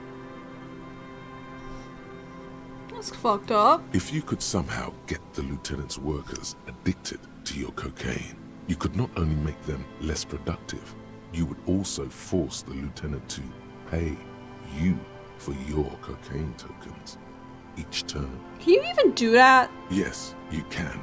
It's right there in the rules. Aww. You've reached a critical strategic juncture. How do you respond to the lieutenant's aggression? Rock and roll, baby. I don't wanna. I wanna give back to my workers. Rock and roll, baby. It takes several turns, but you slowly begin accumulating the cocaine necessary to complete the contract. When you do, it practically rains cardboard coins on your side. And stack the coins in little pieces, or little piles. Despite your conspicuous display of wealth, the lieutenant still has a formidable store of coins and resources. The end game is upon you. How will you spend the vast resources you've acquired for the glory of the suzerain? Flipping through the manual, you find the most expensive structure in the game, the Revacholian Victory Column, worth 12 victory points. If you can successfully build it, victory would be all but assured. Alternatively, you could try launching a trade war to crush the lieutenant's economy, or you could blow all that money on a public education system for your worker tokens. The choice is yours. Fuck it, it's on, Kim. The lieutenant nods gravely as you erect tariffs against his apricots and sugar. This is going to get ugly. With every turn, tariffs are raised until neither you nor the lieutenant are producing any income or generating resources for the suzerain. Even in the best of cases, it's impossible to really win a trade war.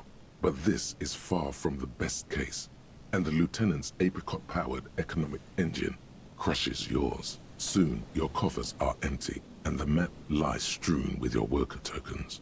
I hope you learned your lesson. Yeah, never get involved in a trade war in Iceland. Never fuck with Kim Kitsuragi. Ah. Now, let's tally up the scores, shall we? Computing the final scores is almost a game unto itself. You each spend an inordinate amount of time making stacks of coins, consulting tables, and struggling with basic addition and multiplication. After double, then triple checking your maths, you have your final score. -5 victory points. You'll be lucky if the suzerain doesn't have your whole family executed for such a pitiful performance. I've got 15 points. Don't look too glum, detective. There's always next time. Figuratively, I mean. There's no way we have time to play this game again. Now, let's clean up and get back to work. You hold the open game box before you. Examine the You open up components. a number of pouches containing wooden tokens. There are also several punch boards with other cardboard components that will need to be punched out before you can play. Check out the wooden tokens. In addition to the worker and building tokens used by each player, there are also several piles of colorful resource tokens, each representing one of the game's 4 principal resources. From the Empire of Sefre, orange apricot tokens. From Ilmarat, the ancestral name of Ilmara, grey marble block tokens. From the Seminine Islands, white sacks of sugar tokens. And from Supramuindi and Sarah Maritza, magenta tokens for unprocessed cocaine leaves. Oh, those are nice. You hold the open game box before you. Oh, you need to be a brutal business owner here, otherwise Kim is gonna rock you. Kim did rock me. Unfortunately, I am not built for the business world, apparently. Encyclopedia goes bonkers at high levels. Well, I happen to have a very big... My encyclopedia stat seems to be real damn big right now. That's a joke. Investing in your workers doesn't actually stomp out competition. This is another angle, the ability of raw capitalism to win regardless of how it suits anyone but the owners. Yeah. Yeah. I like investing in my workers, though. I think my workers deserve good things. I think the people who, you know, work for me deserve cool shit and should be able to get things that make their lives better, but apparently not. Apparently not. How good of you. You lost. Yeah, I lost. Unfortunately, it doesn't help you win a board game now, does it? We've got about 2 hours. What's in this There's trash some can? tear, an empty cigarette package, and a crumpled kebab wrapper in the trash bin. 2 empty bottles of Tallulah vodka and a can of black potent porter is all you find. No, there's more in there. Livis strawberry liquor, plus some Pilsner bottles too. Better not pick them up. They seem unhygienic. A tragedy. He shakes his head with genuine sadness. Nothing new. I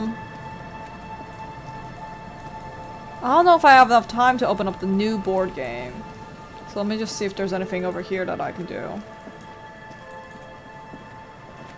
Or we can talk to Kim for a little bit. We can maybe try and talk to Kim again. Kim. Yes?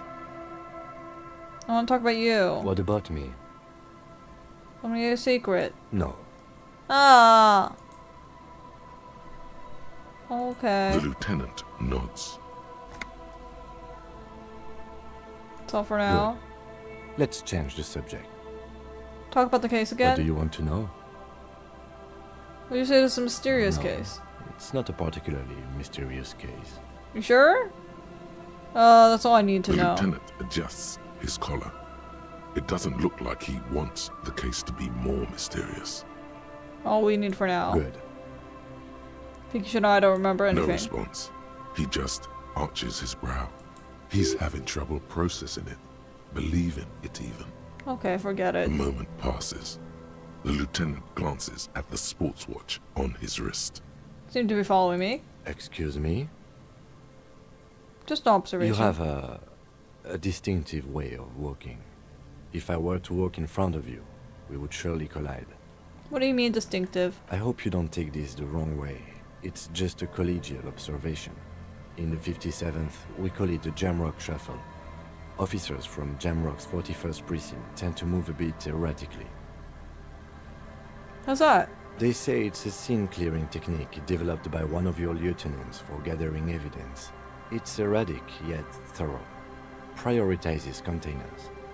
Yes, but containers contain things. Shiny things. They're interesting. Why containers? I don't know. Containers contain, I guess. I'm making assumptions.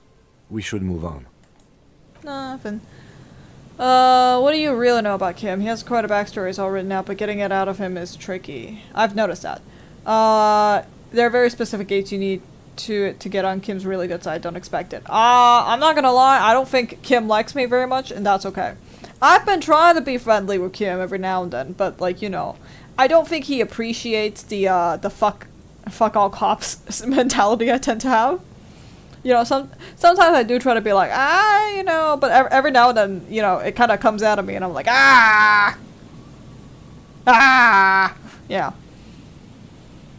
But yeah, I don't know what else I can do to pass time. What else is there to do?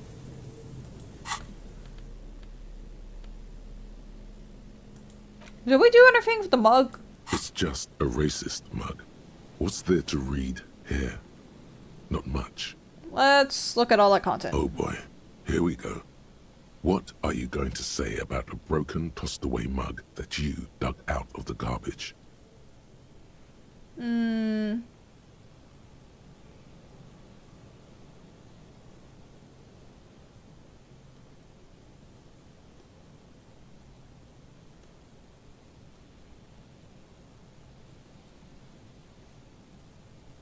This mug is an example of prejudice. I'm gonna use it as an example of what not to do.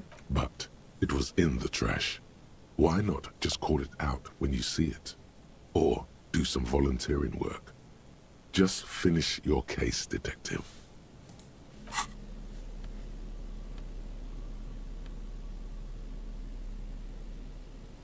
I want to know some lesser-known Kim backstory. Doesn't spoil the game, but it answers a lot. I think I'll pass for now. I think I want to try and find out stuff about Kim myself on that one.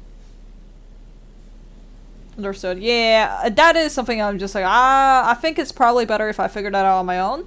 But then, once I beat the first run, once I do the first run, I think I will be more open to it. That's why I ask. Yeah. Because I'm a known wiki person. I'm a very notorious person for, like, looking up the wiki, before I even, like, do anything. For this one, I was told, don't look up the wiki, and I was like, okay, I'll do one run. I do one run, and then after that one run, it's free reign. Oh, we never looked at the bullet, actually. Let's look at the bullet. The bullet is safely sealed away in a plastic bag bearing the RCM stamp. Kim has filled out the label on the bag with the item number, case number, and date and location the bullet was found. What do I do if you bullet? What? What do I do if you bullet? Well, If I was the bullet, which I'm not, I would say find the weapon that shot me. Good idea. If we find who owns it, we will have likely found who used it, possibly to kill our victim. I didn't realize I never looked at the bullet. I never looked at the damn bullet. In conclusion, the more we know about this bullet of yours, the better. Feel it for the bag. The squashed bullet has some sharp edges where the jacket has split open. It feels cold, even through the bag. You wouldn't ordinarily have cause to handle jacketed bullets. The citizens' militia uses cast bullets only. Little pebbles of metal loaded from the muzzle, usually in a cartridge. Inspect the bullet closer. The jacket of the bullet is made of a yellowish metal. It has blossomed out to reveal a dark grey core. The base of the bullet is close to 5 millimeters in diameter. Look at the jacket. You can just about make out a few striations near the base of the bullet. Little hairlines, linear. It feels standard. And the core? It's quite destroyed. Some of the fragments are still lodged in the wound. What can you say about the bullet so far? It's a jacketed bullet close to 5 millimeters in diameter. A jacketed bullet. Okay. It would have been shot from a military-grade breech-loading rifle, not from a muzzleloader like those typically found on the streets of Martinez. Highly unusual. The people of Revachol haven't carried breech-loading weapons like this for nearly half a century. Even the RCM uses ordinary unjacketed conical bullets. This is strange. Very strange. I like this, officer. Strange means unique. Unique means incriminating. We need to find the gun that shot it. This is slight tangent. So when they do ballistics, a lot of times what they'll do is they'll take a gun that they suspect has been used in the weapon, or sorry, in the murder, and they'll shoot it into like they'll shoot it either into ballistics gel or like a giant tub of water, essentially. And not only will it measure the velocity that the gun shoots at and all that, it also helps them like match the grooves on the bullet to the barrel of the gun. So that's one of the ways that they'll do it in ballistics.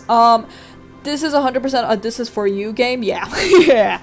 yeah. I think I might have said this in the previous stream. I love ludonarrative games that fuck with the narrative. This system of all the skills sort of chiming in, being like, hey,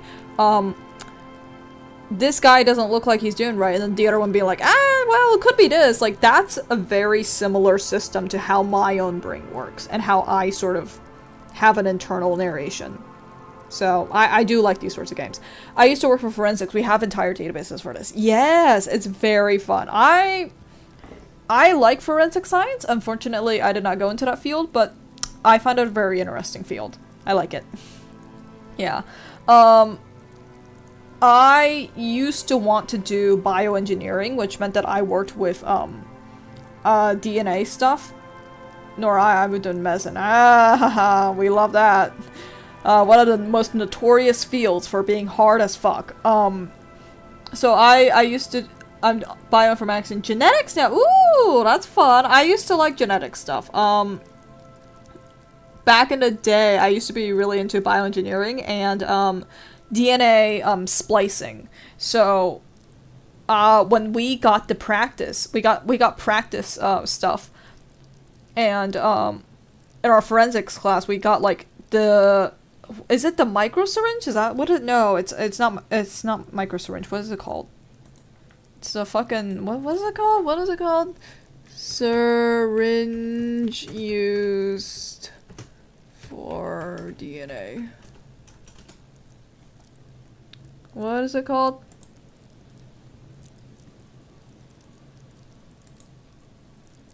I know what it is. I know what it looks like. I don't know what it's called at the moment because my brain doesn't remember it. Micropipette. It's a micropipette. You can still do that. Grow yourself a luminescent tobacco plant. Yeah, I could. But yeah, I used to really be into DNA splicing and stuff, and one of my favorite things was using the micropipettes with the electrogels. Yeah. So I used to be really, really good at it.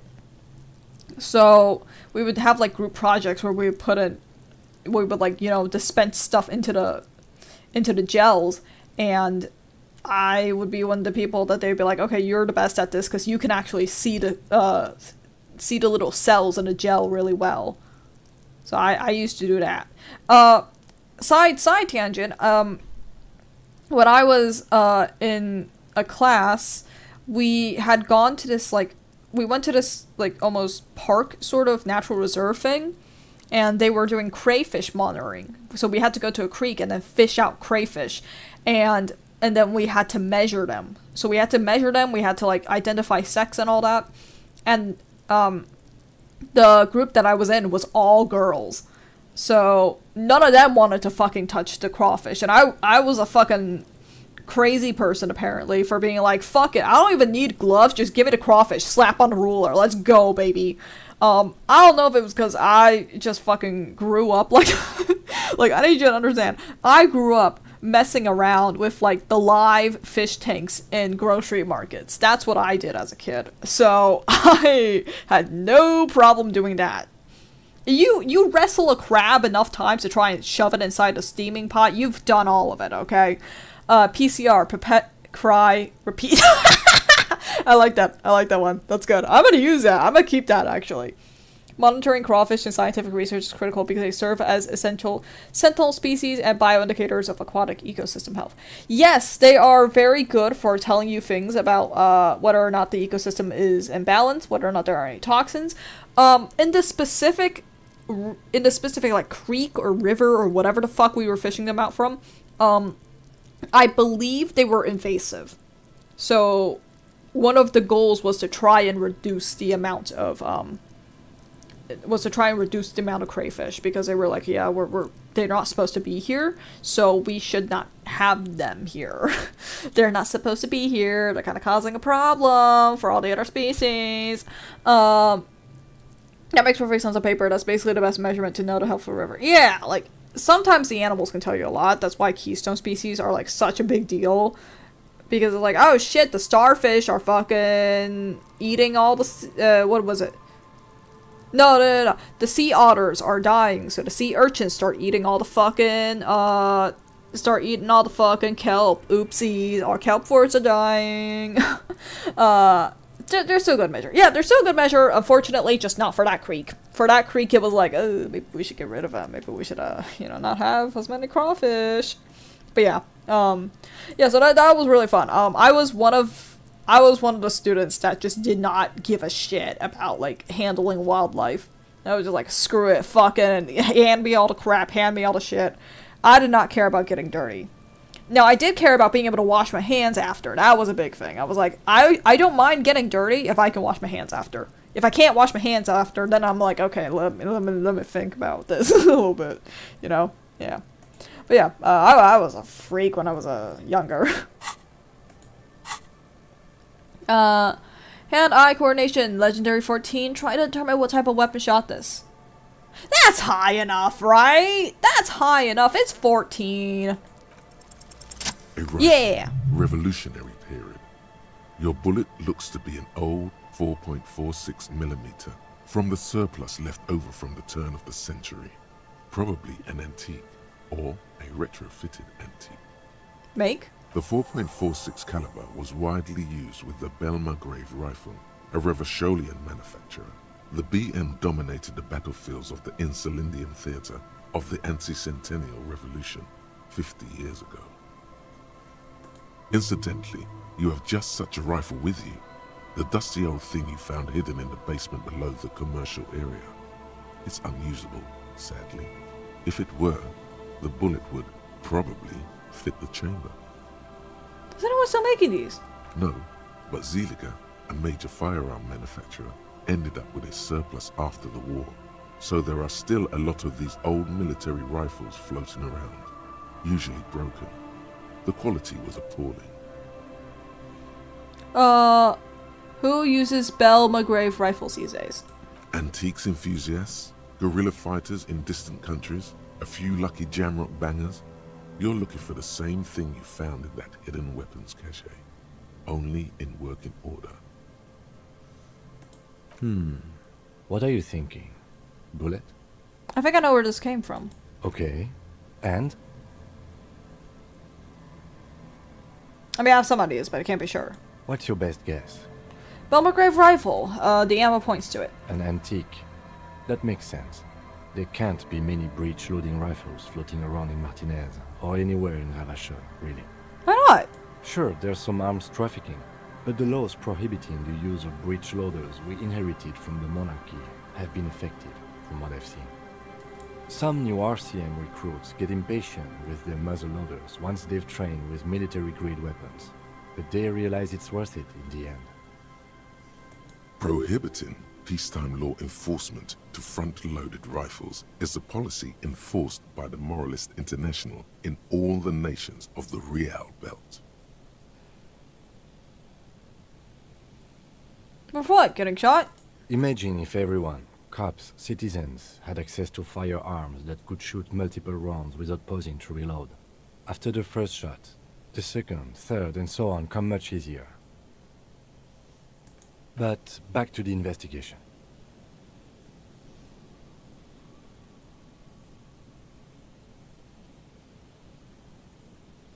Could a victim have been mixed up with some foreign guerrilla fires? Let's find out. Next step, finding the gun itself.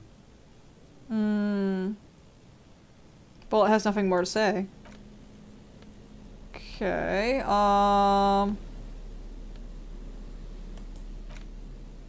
The worn map features the patchwork grid of the streets of Martinez, with directions to appropriately touristy locations. Year 48 resides on the upper right corner. Does it map away? Oh, we've done that.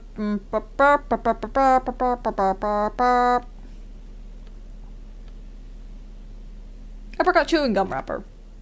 There it is again. The scent of apricots with a touch of cinnamon. Smells like the end of some distant summer. The surface of another planet, or some ancient temple. Never mind. Put the wrapper away. What else do I have? Photo of tattoos? An intricate web of blue lines stretches across the torso of the hanged man, from the right shoulder to the solar plexus.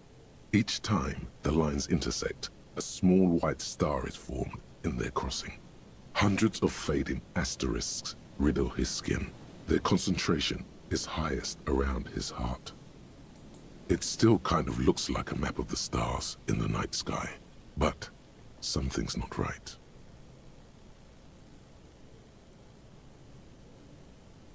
Who are you? Gone. What is it meaning? For you to discover. You've gotten as far as you will without assistance. Someone close to the victim might know.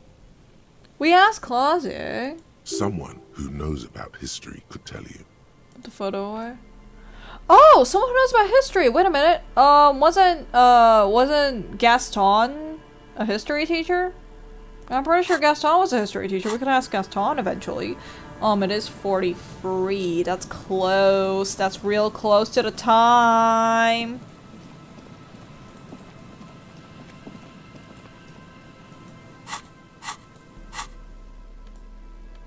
It's really close to the time. Let me see.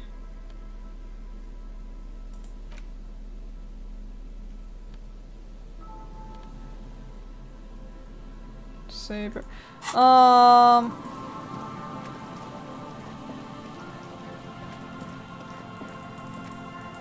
Do I maybe... Because I remember this was interactable once I had the crowbar, so do I maybe need to not have the crowbar to access the payphone? I don't even know where it is. I actually can't see the payphone. I might be a little bit blind, guys. Don't worry about it. Your streamer has dumb eyes.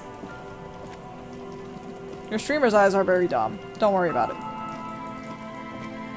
Ah, payphone! Hello! Yep, there you go. You pick up the handset. There's a tone. The machine is operable. It's only 10. It's only 10. It's only 10. It's only 10. Fuck it. Calling. Still calling. This feels wrong. Should you be doing this? End of tone. Someone picks up. Pierre, is that you, Pierre? I might be. What's Pierre like? So nice of you to find the time to call me. It gets so lonely. Even the animals have died. What kind of pets did you have? Are you sure you're Pierre? Your voice, it's different. There. Presentable. Her voice is drowned in white noise. Sounds like waves washing a beach, growing in volume until the call suddenly disconnects. You get a sinking feeling. It makes you look if Lieutenant Kitsuragi overheard you. To your relief, he did not. Great, that was a good use of 10 cents. Alright, anyways. That spent not enough time. Push it all the way till the bitter end. Huh? Okay, cool, I guess. Don't know what that means. Seriously, you're gonna leave it there? What else is there? What else is there to do? It's just a call. I cannot. What do you mean you cannot allow this? What is? It's a call. I made a call. There's nothing else to do with it. I would just be spending 10 more cents. I don't have infinite money. Keep calling people. We got time. All right, let's do it. We can do one more time. We've got time before The it. machine is operable. All right, screw it. Ah, my poor money. Still calling. Someone with a masculine voice picks up. Hello, Gerard speaking. Hello, Gerard. Technically speaking, you're electricity. Technically. No, what you are is a surprise. Get his wife on the phone. Hey, George, get your wife for me, will you? Who is this?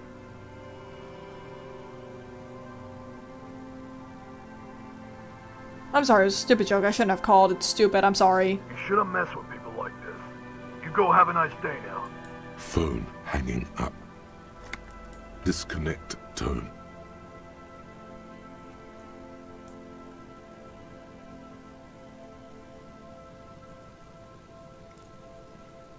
Huh. The number's different. I didn't realize.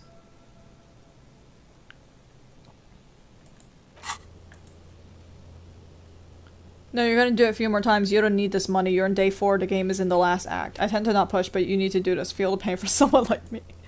Well, okay. We've got 10 minutes. Screw it. Let's do it again. Calling. Calling. Calling. Still calling. Still calling. Stop calling me, man. I'll get you your money, alright? I just need till tonight. Let me work. I want this delivered to the whirling rags. Tethys.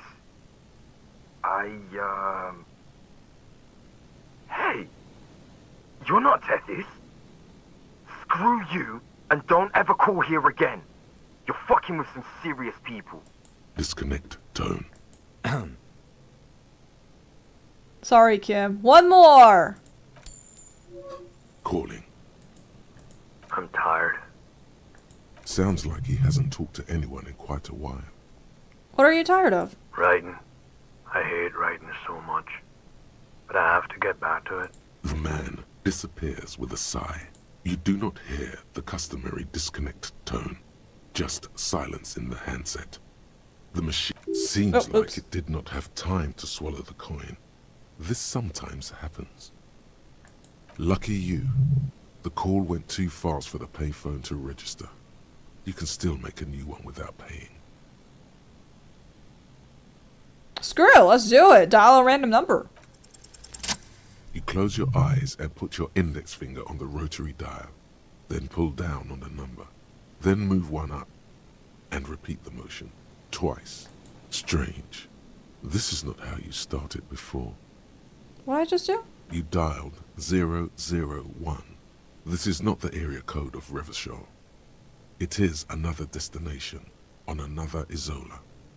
Some far-off nation-state. 005 is Revachol, ZOC. 001 is Grad, on the Gradian Isola, where the telephone was invented. The next 2 digits you dial are the area code for the city of Mirova. 414447. The rotary dial feels cold from the sea air. 1117361. Your fingers keep moving like a spider every time the ring rotates back with a little ring of metal, like a bell tolling. Yes, 451-67451. You are going deeper now, into some unknown place, far away from this island of matter and its telecommunication networks. Finish it. 451. You have dialed God knows how many numbers. The headset has been waiting silently to relay a signal. Surely nothing can come of this, you think. But it does. A connection. An ultra-long distance call. Your air fills with a crackle, the wash of a strange ocean full of white noise. A little bird starts ringing in there, not like the local calling tone before. No, a small ring in a cage of distortion, far away, a distant network of phones. Calling. Calling in the night, the saddest sound in the world. Is it? Calling still. The handset starts slipping from your sweaty palm. Your breathing is heavy. Kim? The lieutenant is too far away to hear your yelp. The sea wind blows. I'm gonna fail anyways. You can't. Some strange force is keeping the headset glued to your hand. Your ear listening to the ring in the speaker. Calling, calling, calling, calling, calling still. Then the ocean breaks. Out of the depths, a woman's voice emerges. Small. The dearest thing you've ever heard. Hello?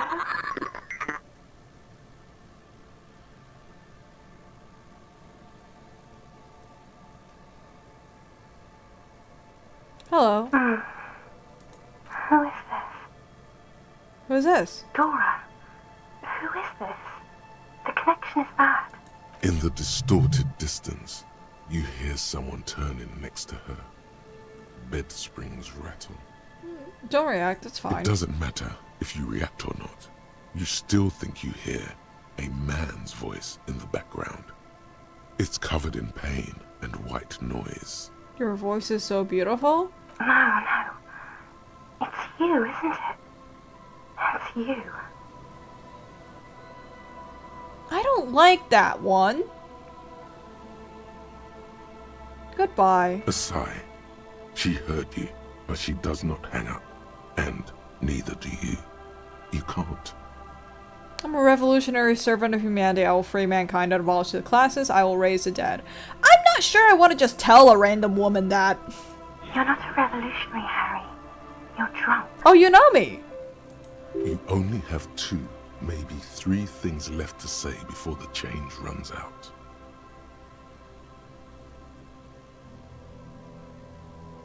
Why does it hurt to talk to you? Oh, God. Hey. Do you know what time it is? It's so late here. It's 4 o'clock, Harry. I need to wake up in 2 hours.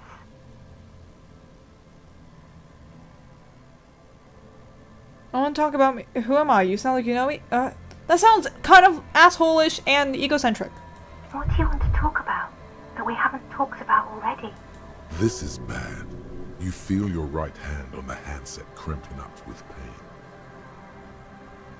Where are you going in 2 hours? To work. Where? The academy, where I work. That sounds better than my job. I'm happy. No response, only a sigh. The connection crackles like burning paper. You're in Morova, right? Yes, I'm in Morova. Sleeping. My heart hurts. I'm gonna have a heart attack. I don't want to just like tell her that. I think I'm gonna have a heart attack. Oh no. Please stop. Please, let's just hang up. Okay. Your hand isn't moving. The headset hisses in your ear with evil sadness. I'm doing a case. There's a hanged man. Why am I keep talking? There's a hanged man. She does not answer anymore. I'm gonna solve it. Harry. Disconnect tone. The machine ran out of money. Oh.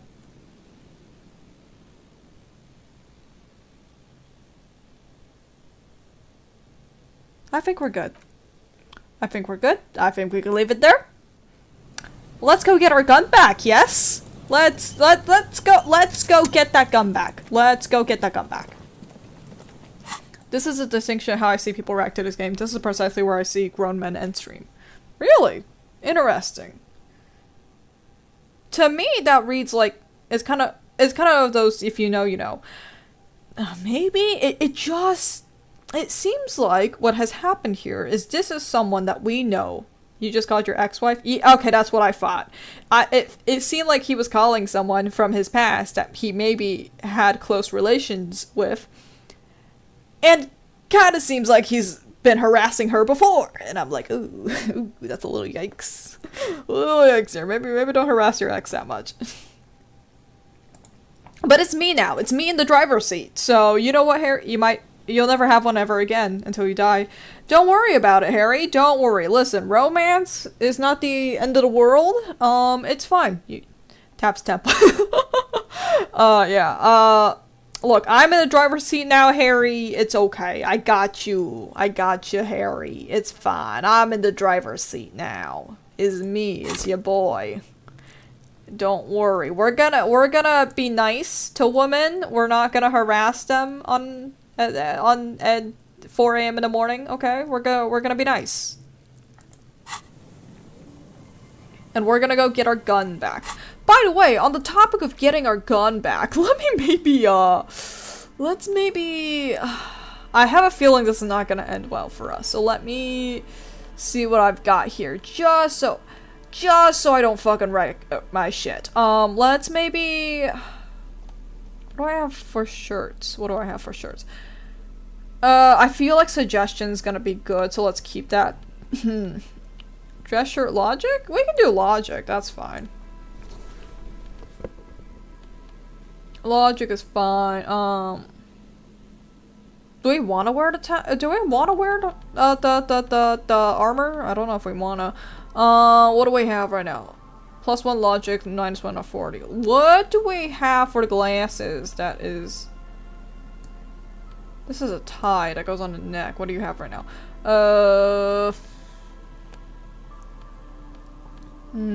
Drama. Encyclopedia. Is that rhetoric? Okay. That's rhetoric.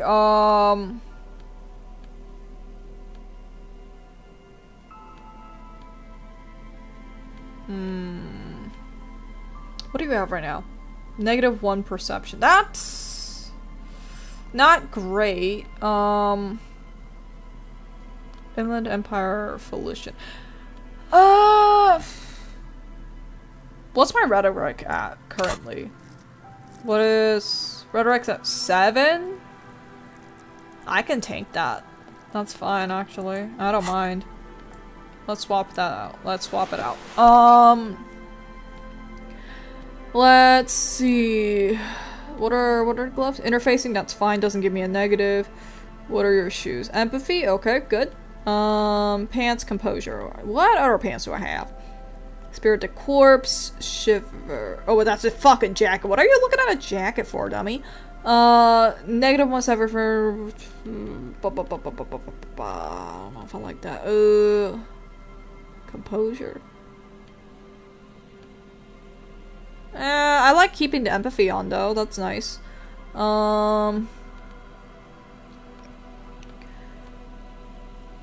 Drama, electrochemistry. Okay, maybe we don't have that. Maybe we swap that out with something else. Yes. You've got visual calculus. That might be nice. Logic. Suggestion, negative half-light. I don't know if that's a good idea. Negative 140. Negative 1 drama? I don't know if I want that. Ooh! Let's do that. I feel like hand-eye coordination might be important. That might be a little bit important. I don't know. I have a bad feeling about this. I have a really bad feeling about this. Negative 1 perception? What's this one? Negative 1 suggestion. Encyclopedia. Negative 1 rhetoric. Okay. Oh.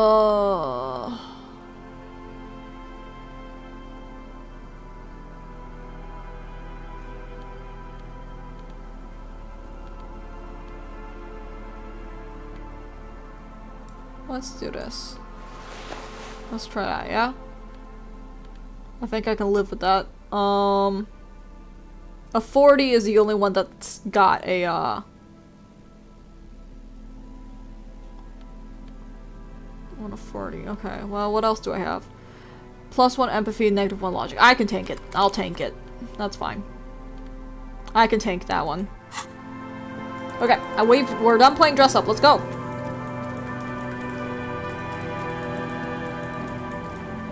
And I've got skill points if I need to. What? Eh? Huh? Excuse me? Till you see the board. I'm here. I'm here. Is this not the place? Did I go to the wrong place? I may have gone to the wrong place. Oh shit. Oh fuck. I don't know where it is now. Oh, I'm 15 minutes late. Oh, I'm 15 minutes late. Oh no. Oh, what this? What this? What this? There's a slit in the concrete here. A sewer? That's so interesting. Okay, cool. Oh. Until you see the boardwalk, you said. Is it? Okay, it's gotta be somewhere in this area is what I'm thinking. Oh, what this? What this? What this? Full of holes. Gonna post hide treasure. Look inside. Alcohol. Not that I particularly want to use these, but alright. Take. Take. Magnesium! Take. Monies! Oh, I'm fucking rich. Oh, I'm fucking rich. Where's this meeting place? Walk past a fishing village until you can see it. Huh? Huh? Am I stupid? Am I stupid? Don't answer that. There's a real chance that the answer is yes. I'm at the boardwalk. Where's it want me to go? Do I maybe backtrack all the way to the village to try and find out? I don't know. I don't know where I'm going. Where am I going? God dang it.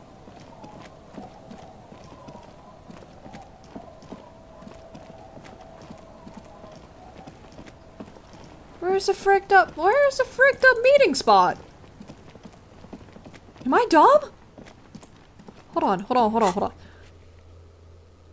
Near the old fish market at 22. Yeah, it's 22. Get your surfer's weapon back. Just walk past the fishing village until you see the boardwalk. I've been everywhere I could be. I've gone to places. I don't know where else I could be. Is there any other place to go? I think not. Walk past the fishing village until you see the boardwalk. I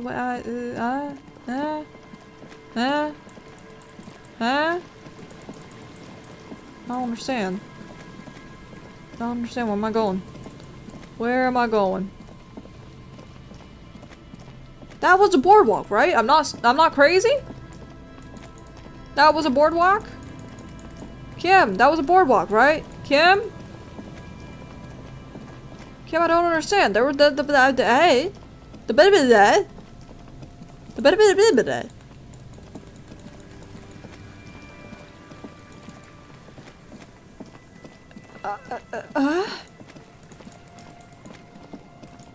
I don't understand.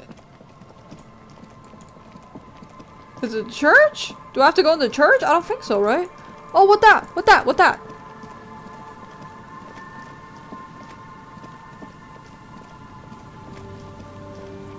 Is this what I'm looking for? Put your hands where Oh. I can see them. An Asian woman under a mountain police paraphernalia mumbles to herself, then notices you and reaches for the microphone. Show me your hands. This is the pigs. Show me your hands. Right now! Show me your hands! Right now! Scavenged, battery-powered police lights protrude from her back. The flickering light show reveals a gun in her shaking hand. Her hand is trembling from some sort of neurodegenerative disease. Madame, please drop the firearm immediately. Wait, what should we do again? This is bad. Getting your weapon back is the priority. We can't have an unhinged civilian running around with a gun. Comply, or I will light you the fuck up! The man appears to be pulling out an object from his pocket. Fear under threat! Fear under threat! Superseding event. Split-second decision. Get on the ground! Get on the goddamn ground! Ma'am, we just want to talk to you. Subject yourself to a full body cavity search. Prohibited materials concealed in nostrils, ears, mouth, navel, urethra, foreskin, vagina, and rectum. All of those? In her mind, the cavity search is happening. As long as she's saying it. It appears the things she says are very real to her. Be careful, detective. Don't do anything that might set her off. The situation looks bad. Calm yourself. Steady your breathing. You'll have to go for the gun sooner or later. Perhaps you can learn crucial facts before you do. This is dangerous. You're 70% certain you always leave your gun loaded. We can solve this peacefully. Please lower your weapon. Officer in need of assistance! Suspect alert! Get on the ground! Ma'am, please. We want to help you, but you need to lower that weapon. Let's just talk, alright? Disturbance reported. Authorized deadly force. Sector, take the shot! Big red key! Big red key! Big red key? That's code for the battering ram. Cop talk. You know this.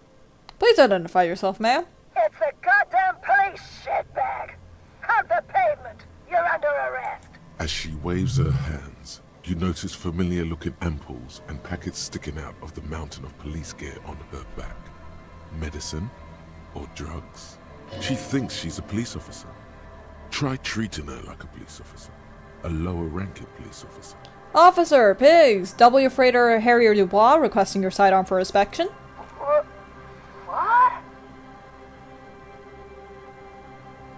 Patrol officer, you're in gross violation of the RCM Code of Conduct. Sir? In this moment of hesitation, she almost doesn't seem disturbed, but like someone suddenly wakened from a deep sleep. Patrol officer, I have to sign you up for a disciplinary hearing. Easy. Press her too hard and shit. Too late, Lieutenant. Fuck! With a swift, poorly coordinated move, the woman slams the megaphone against her lips and teeth. A trickle of blood runs down her chin. She doesn't notice it.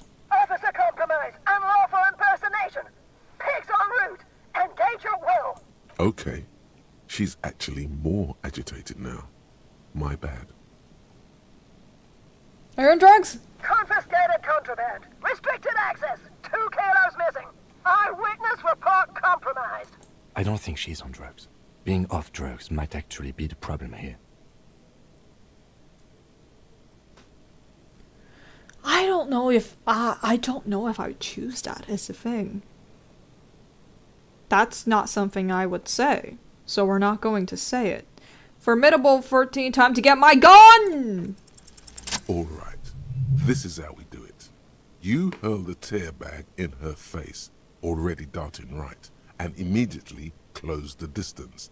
Left hand grabs the barrel, right one breaks the wrist. We're breaking her wrist? No, That won't be necessary. Look closer. The gun, all 3 barrels, red and blue light shining through. It's not loaded. Kim, I'm almost certain there are no bullets in that gun. Huh? My god, I think you're right. Ma'am, the weapon you're holding is mine. I know it has no bullets. What? Wait. This isn't police issue. Police weapons have bullets. This isn't real. What is this? Police guns always have bullets. What is this? Why did you sell me this? She looks devastated. Oh. Grab the gun. Right now. This might be your only chance. I'm picking that up. No one ever cares anymore. Why would they treat me like this? Oh. Great gears are grinding to a halt. The machine is powering down. She's all out of jolt. Poor woman. We need to figure out what to do with her now. Nobody's ever around. Nobody ever comes to visit me. I'm very sorry. This is how life turned out for you. Her scratched skin is warm to the touch, but the person inside doesn't even know you're there. What do you think is happening to her? She's in a stupor. I've seen this before. God knows for how long. Could be days when they get like this. Why was she like this in the first place? Honestly, I don't know. Dementia, probably. Dementia and Channel 8. And loneliness. Neurodegenerative disease. Could be. Her hands were trembling and she did seem uncoordinated. But what are we gonna do with her? Wait, we're gonna just arrest her? No, can we not? I don't think there's any need for that. In her current state, and without a gun, she isn't really a threat to anyone. We could let Titus know. This is a perfect problem for the local peacekeepers to handle. They might even know her family. Yeah, let's tell Titus about it at least. Then we can ask him once we get back to the whirling. But we have to hurry, because it's late and they might have already gone home.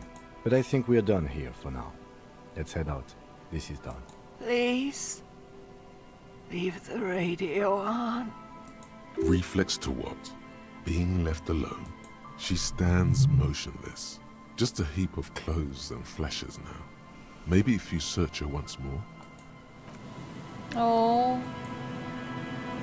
The woman stands slumped. She looks catatonic under her mountain of RCM paraphernalia. Is one of those things a police cap? Pick up the RCM cap. She doesn't even flinch as you reach out and disentangle the familiar-looking lieutenant's cap from her mountain of RCM paraphernalia. Oh, is that yours? Maybe, probably, you know what I mean. It's your hat. Shake her shoulder. The old woman doesn't react to your touch. Confiscate the narcotics. Not wink! You take the vial of Pyrrolidon and the bottle of speed as evidence, obviously. She didn't consume them. She didn't look high. She confiscated them. A little like you are doing now. You're taking those, are you? Listen to him, for once. Fine, you take them then. Thank you. I'm doing this to help you. We need to focus on the case. I'm grateful you did this. I haven't used them a single time. Leave her be. Jesus. Alright, well, I'm sorry I didn't have a radio to put on for you, honey. Yeah, Titus. That's late, he's probably not there. Let's get Kim back to the whirling and rags, and then let's, what was the communist meetup? Where was that one again? I don't remember. Yeah. What do I want to do? Oh, buddy! Oh, it's helpful to go by foot every once in a while, isn't it?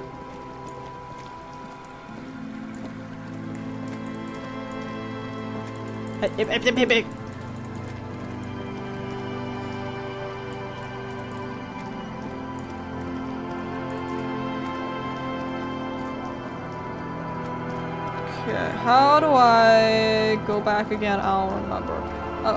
Over here, over here, over here.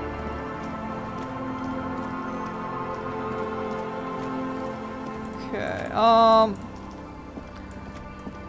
I'm gonna drop Kim off at the Whirling because I feel bad for making him stay up so late. Up, where am I going?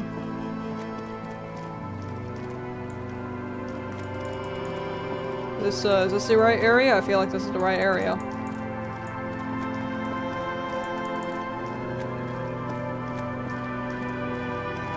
Kim, let's get you back to the Whirling. I feel bad for making you stay up with me. I'm sorry. Come on, let's go.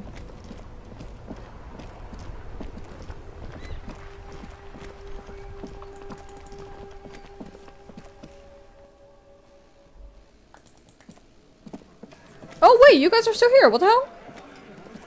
The Copper-nado is back. What do you want?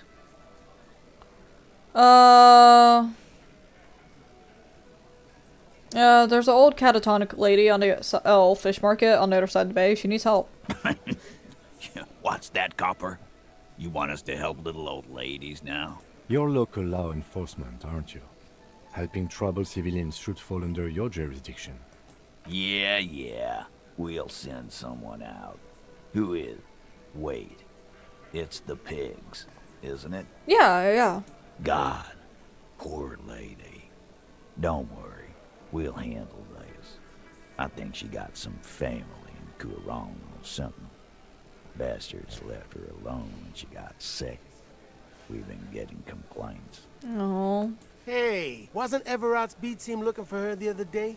They said something about her, I don't know, finding something? Yeah, I think you're right, Gene. She have something of yours, Pig. My gun. You're fucking with me. Your gun. She had your fucking gun. Yeah, kind of a cringe failed detective. You know how it is. Sure did, boss. Heard him loud and clear. The pigs lost his gun to the pigs. Well, at least I can see you got it back.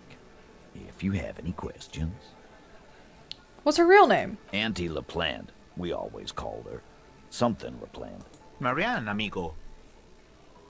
Marianne LaPlante. Anything else you wanted to know? Who was she? Was. Like before.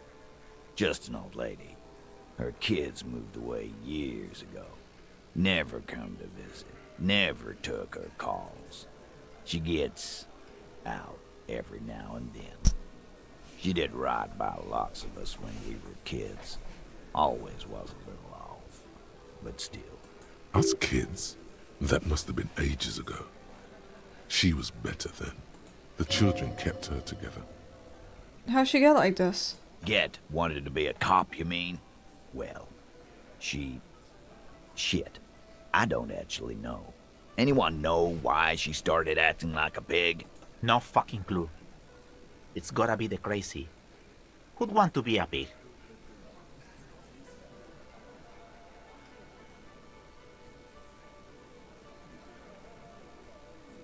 I can't help but feel partially responsible for the unhealthy culture that poor woman latched onto. I'm sorry. Yeah, you should be. Whatever, Cole. Don't worry about it. We'll take care of our own. Where'd she get all her cop gear? Dunno. She lives by the water. Shit washes up all the time on the beach. Police paraphernalia doesn't just wash up on the coast, people.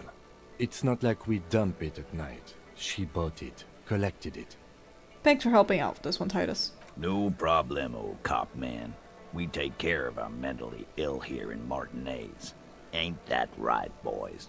I appreciate the community support, at least. Sure enough, we're the real heroes on these streets.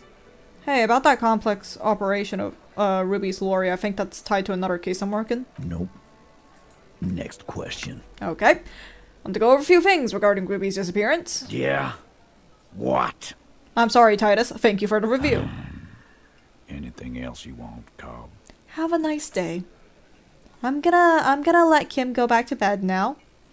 We're gonna put him to bed. Poor man's been running around with us long enough. Okay, alright.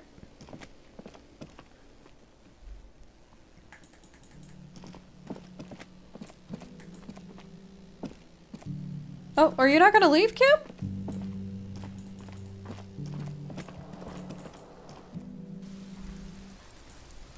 Did you want to do a debrief? What's going on, Kim?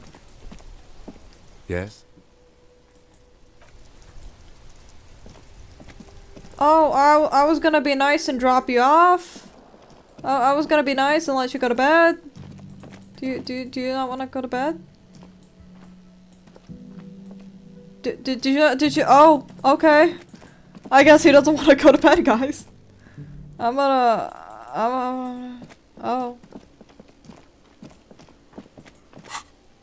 He'll leave when you go to your room /Jack. Oh, well, that's not gonna be for a while because I need to get organized. I need to do communist stuff. So, sorry, Kim, you're gonna be sticking with me for a little while. Get yourself organized. Cape Side apartment. Okay, that's over here, right? Go, walk normally. Walk.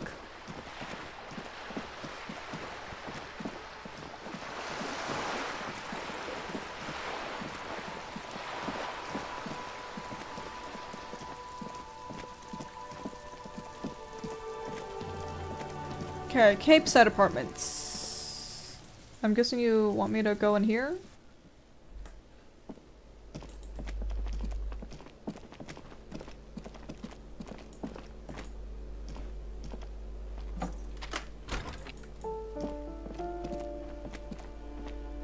What's that? What's that? What's that? I saw an orb. What is that?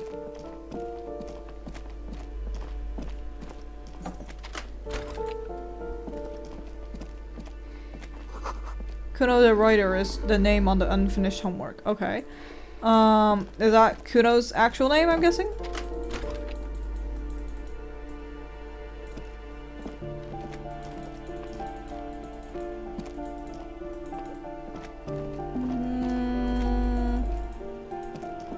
Where is this? Where is the communist meeting? Where is this communist meeting?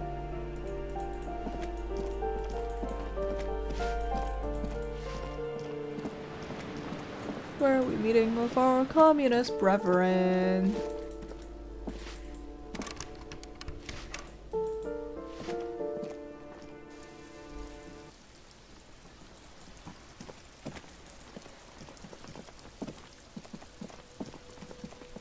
As you approach the metal grill, you can hear several voices having what appears to be an animated discussion. This must be it. Beyond this door lies the beating heart of radical communism in Martinez. Somehow, the night air softens the smell of trash and sea brine. As the breeze pulls through the canvas like a shuttle through a loom, you catch a hint of something unexpected. Something earthy, warm, and burnt. The acrid smell of failure. Just look at these pigs sniffing about after hours. Why did you say the secret door was right behind you? Must have slipped my mind. You know how it goes. The metal grill is cool to the touch. You notice the lieutenant is looking uncustomarily anxious. His posture is rigid. His right hand hovers near the zipper of his jacket. He wants so badly to draw his armistice, but he also doesn't want to draw it. You okay, Kim? Oh, I'm fine. I was practically born to infiltrate underground communist cells. Which is just to say, we should be prepared for any eventuality. Try to listen. You can make out at least two separate voices. Two voices, both male, approximately early 20s. Careful with those now. I have it. It's going to work. I can feel it. Bang on a grill. The clang of metal reverberates all along the scaffolding. The voices coming from the other side fall silent. Who's there? Is that you, Maurice? Are y'all communists? I'm looking for some communists. Who said communist? Did we say communist? Get out of here. I've already built like a 0.0001% of communism, but now I need to get organized. Can you help me? For a moment, silence. What's the passphrase? Remember Dobreva and Abaddon's. There's no response. You begin to wonder whether they've slipped out some back way. Alright. The key's taped to the back of the door frame. Just make sure you put it back when you're done, or we'll all be locked out. And do watch the concrete. It just kind of falls away, in places. Charmant. After you, detective. Have fun at your underground meeting, Pig. Hope it's a blast. The two young men are either oblivious to or ignoring your entrance. Their attentions are fixed on whatever it is they're stacking in the middle of the floor. Matchboxes, it appears. I think it's holding, Alexis. It is. It's holding. It's definitely not holding. Those matchboxes are stacked so haphazardly, it's like they want them to collapse. That's great. Careful, careful.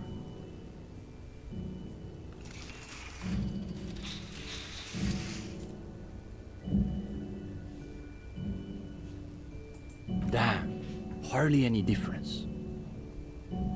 You two, you are late. They should know the meeting starts at 10 p.m. sharp. I'm sorry, I was busy with my gun stuff.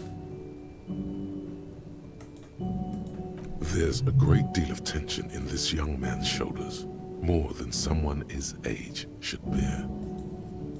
Meanwhile, his companion inclines toward him, eager to catch every word that dribbles from his friend's mouth. Just a moment. Could this be the former owner of a certain jacket you acquired recently? Don't let them see you flustered, sire. Play along. My apologies, comrades. I had to make sure I wasn't being tailed by our class enemies.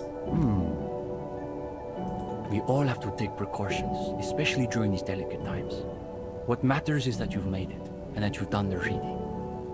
Uh-oh. No one said anything about reading. You'll just have to wing this one. Reading, yes, I've definitely done that. You have? Excellent. Let's hear your critique then. I thought the themes were interesting. They always say that when they haven't done the reading. Well, this is getting awkward. I'm not sure what you're expecting to find here then. There's profound consternation in his voice. You suspect it's about something bigger than your not having done the reading. Maybe they can explain themselves. What were you doing with the matchboxes? The young man frowns at the little pile of boxes on the floor. Nothing, just messing around until the meeting started. They're watching those matchboxes awfully intently for two guys who are just messing around. It's almost as though they were trying to create the most unstable structure they could, with predictable results. What exactly are you two doing here? In the most generous sense, I would say we're cultivating revolutionary consciousness. Yes, that's probably the best way to describe it. But more specifically, we are running a reading group. The most rigorous and theoretically advanced materialist reading group in Martinaise. Comrade Steban is a great discussion leader. One of the best at the university. It's obvious they take this group of theirs extremely seriously. Whatever you do, don't compare it to a common book club. This is where I could square off in theory combat. We have been known to get into some spirited debates, but it's always in service of our larger intellectual and ideological project. Precisely.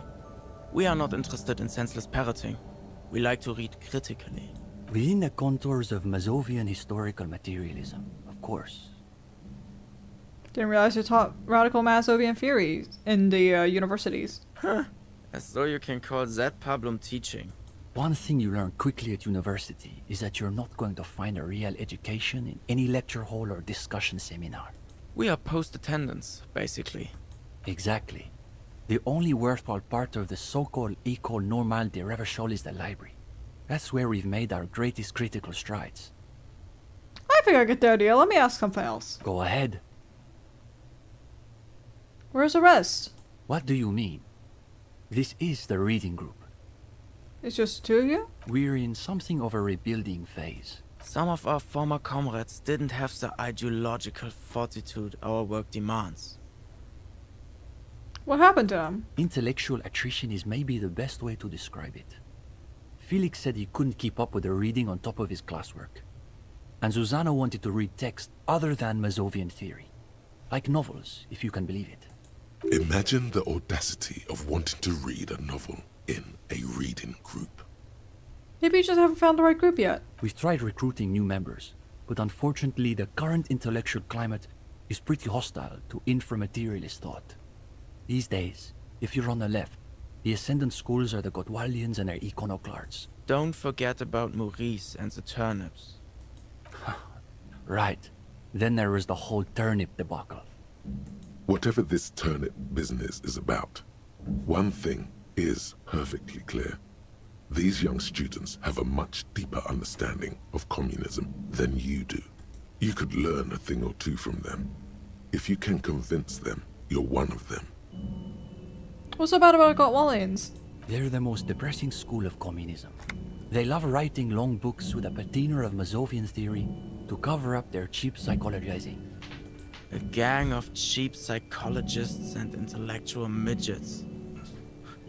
Typical Godwalders, in other words. It's okay for Uli to say that, because his dad is from Gottwald. You sure about that? What's so depressing about their theories? The Gottwald school believe that intellectuals as a class are incapable of sparking revolutionary change. So all they can do is critique capitalism from inside itself. In other words, they have lost faith in their own relevance. That's why they spend all their time smoking cigarettes and writing long works of criticism that make you want to commit suicide. Sounds miserable. It is miserable. That's probably why they're always committing suicide. Oh, jeez. You see, the Gottwald school look like communists. They talk like communists. But scratch the patina and you'll see beneath that they're just depressed liberals who've read too many books. Okay, but what about the other ones? For starters, they love talking about beans. Beans? That's right. Iconoclasts are obsessed with beans. They love thinking about beans. They love counting beans. But most of all, they love building models to predict how many beans there'll be in the future. Okay. Nota bene, iconoclast is an extra pejorative form of the already pejorative name, Mazovian economists, a moderate school of Mazovianism, which advocates the gradual transition to communism through carefully managed economic modernization, rather than violent social revolution.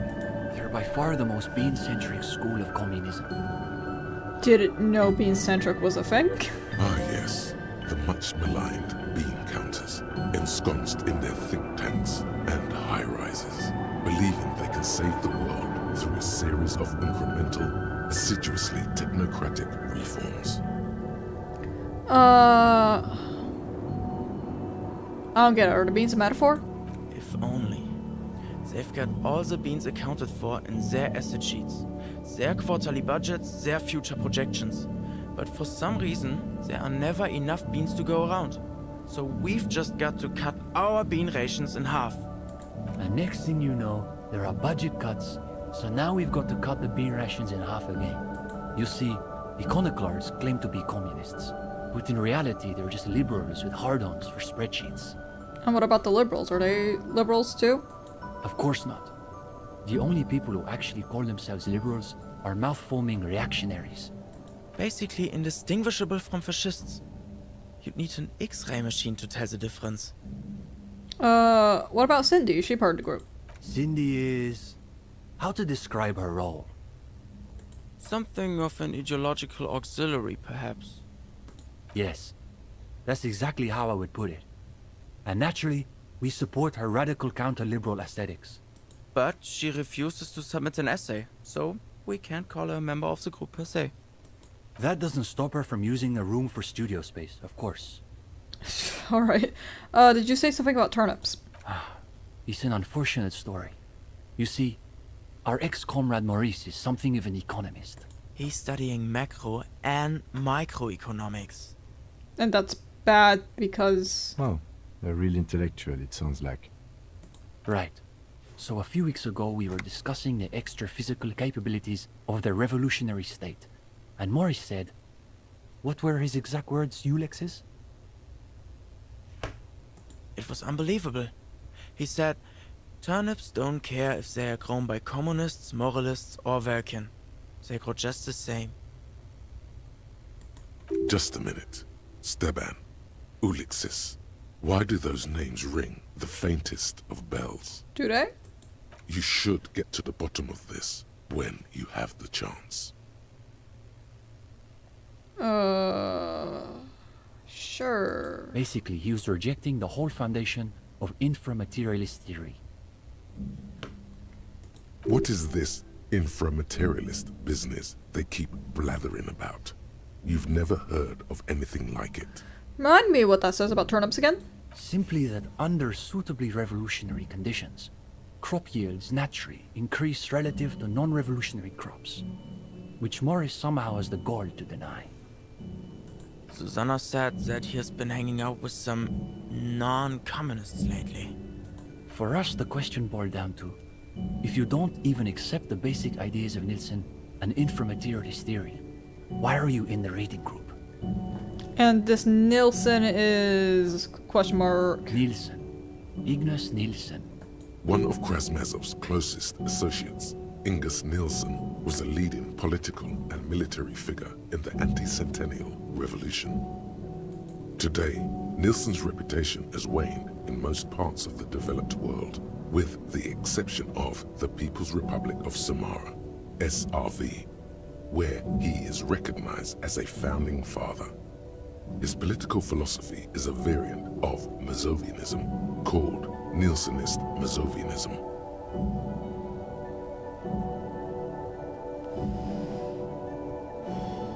Which one do I say? Which one do I say? Which one do I say? Oh.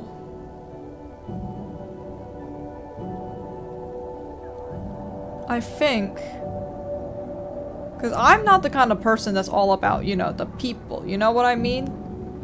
Like, I'm a very, like, look, whatever ideology it is, you know, I'm not really, like, a people person. So I would go with he's not so popular these days.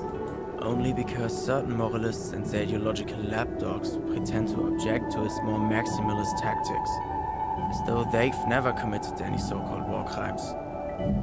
The young man grimaces. It seems he's less than 100% comfortable with war crimes. He also happens to be the greatest communist theorist after Mazov himself. It was Nielsen who first postulated the existence of ideological plasma, which forms the basis of inframaterialist theory. The young man sighs. His companion looks about furtively. You two wrote that article on La Fume, didn't you? You've read our article. That I did not expect. The energy in the room has shifted ever so slightly in your favor. They're afraid they've somehow embarrassed themselves in front of you. Well, don't keep us on tenterhooks. What did you think of the essay? The delicate egos on these boys. Even though you're just some cop, they're desperate for your approval. Hey, you're not just some cop. You've got highly developed critical faculties. Now's your chance to show them off.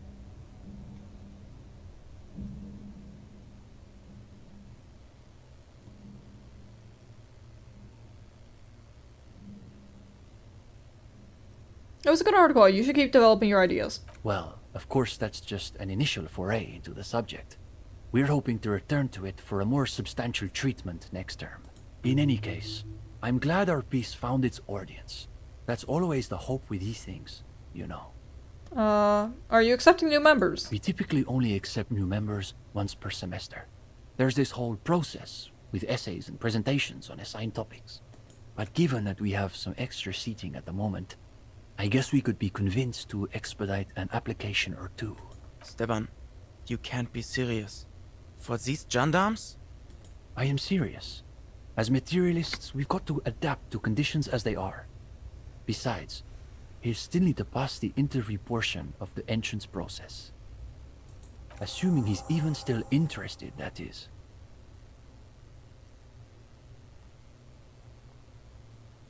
Does this reading group have anything to do with lynching? Lynching? No. We're not an operational cell. We think of ourselves as more of an intellectual vanguard. Is your reading group affiliated with the Union? No, we're an independent organization. We acknowledge and respect the Union's efforts, but our interests are more theoretical than Mr. Clare's. He speaks the truth. Okay, but what's your group's stance on the lynching? Our stance? What? Does he want to know if the SRV has established a party line on the lynchings in Martinez? Though historically speaking, the SRV has supported direct action against right-wing paramilitary squads, especially when they are doing the Indo-Tribe's dirty work. Good point. So as a provisional matter, I can say we support it. Are they being sarcastic? You feel like you're caught in some elaborate joke labyrinth, but it's impossible to see your way through. It's always that way. Beneath the crust of irony, there's a molten sincerity that threatens to erupt forth. You may witness it yet. What's your stance on crime in general? That's easy. Crime is simply the inevitable expression of the injustice and incoherence embedded within capitalism itself. Delivered with the smug assurance of a schoolboy reciting a maxim he's committed to memory. It's a symptom, in other words, not a cause. His companion can barely suppress a yawn. Any operational communists in Martinez? No, unfortunately. The communards were hunted down and killed nearly to a man. All that's left of them are bones and old rifles. Like this one. His companion's eyes widen as you hold up the ancient weapon. He's practically itching to stick that thing in someone's face and pull the trigger. Yes, like that one. I wonder how many of these are still lying around in cellars or sealed up behind the masonry. Can I hold it? I prefer you did. Of course. What would I even do with it? I just, look, nah. He doesn't mean to show it, but the disappointment is plainly written across his face. We can adjust our composure later. Belong! Take a Yes! deep breath. You've done some reading these past few days, but you also know there's more to life than what you find in books. Now, chin up. You've got this. This is just a group I've been looking for. When do we start? Oh, you want to start now? Sure, we can manage that. You've caught him off balance. The momentum is already in your favor. Go ahead and take a seat. Since we haven't had time to prepare an exhaustive questionnaire, I think we can keep this interview more freeform. Why don't you tell us a bit about the books you're interested in, and we'll just see where the conversation goes.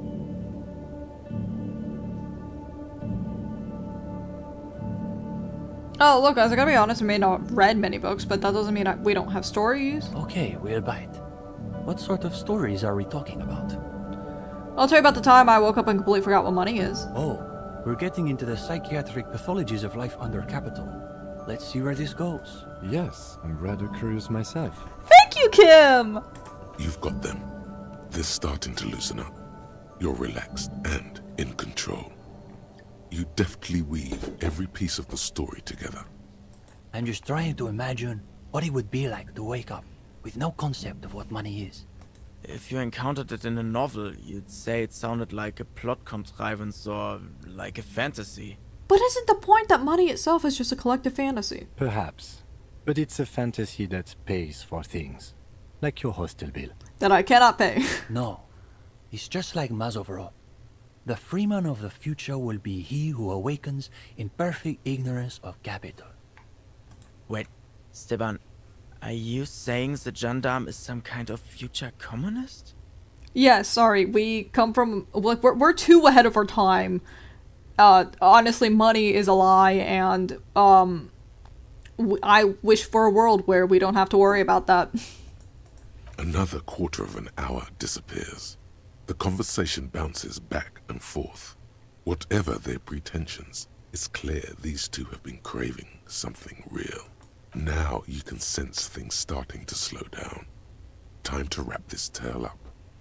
And anyway, even if you could somehow unpeel time, it wouldn't be the you who gets rich from those investments. But that would imply that whenever you unpeel time, you leave behind some kind of doppelganger in now time. Kind of, yeah. I mean, the you from 5 minutes ago can be very different from the you now. Is the you from 5 seconds ago the you right now? Is the you from 5 hours ago the you from now? What about 5 years, or 5 weeks, or 5 months, you know? Like, yeah, technically we are just leaving doppelgangers of ourselves around all the time. Good God. Have we really been talking about unpeeling time for a quarter hour? Yes, Kim, it's wonderful. I suppose we'll have to leave it there. But listen, Gendarme. We could use someone with your breadth of expertise. With just a little more theoretical background, I think you'll be able to make some real contributions. Yes, I would say he's got serious potential at least. And with that, welcome to the most ideologically advanced materialist reading group in Martinez. Here's your first assignment. It's an overview of inframaterialist theory. A little basic, as you'll see, but one has to start somewhere. I'll add it to my reading list. You're going to fit right in, I think. Come back when you're done. We'll be here pretty much every night after 10 p.m. Do be sure to take your time with the reading. We'll be eager to hear your thoughts. Okay. Try not to think about the cracks spattering out across the floor. Why are we not thinking about that? Rickety easel surrounded by pots of gosh. Cindy's, no doubt.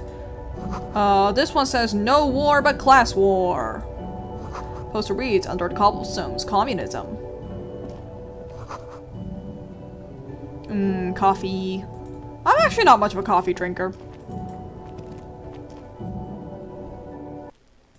Okay, that's great. I'm gonna go to my shack so that Kim gets to go to bed because I've been dragging him around and poor man needs to sleep. So let's get him to sleep. Poor man's. Poor man's. Can I just fast travel? Can I fast travel? How do I fast travel again? Shelf of crime. How? How do you fast travel in this stupid area? I don't understand. Stupid. There was a thing where we could fast travel earlier. There was a thing, it existed, it was beautiful, and I saw it. Where has it gone? Where is my beautiful fast travel option? Stand in front of the whirling. You stand at the places on the map to go. Oh, you go to the place. God freaking dang it. Oh, I'll lose my shit is what I'll do. Okay. Fine. We'll play by play by your rules. Go to the whirling. Come on. We can move on.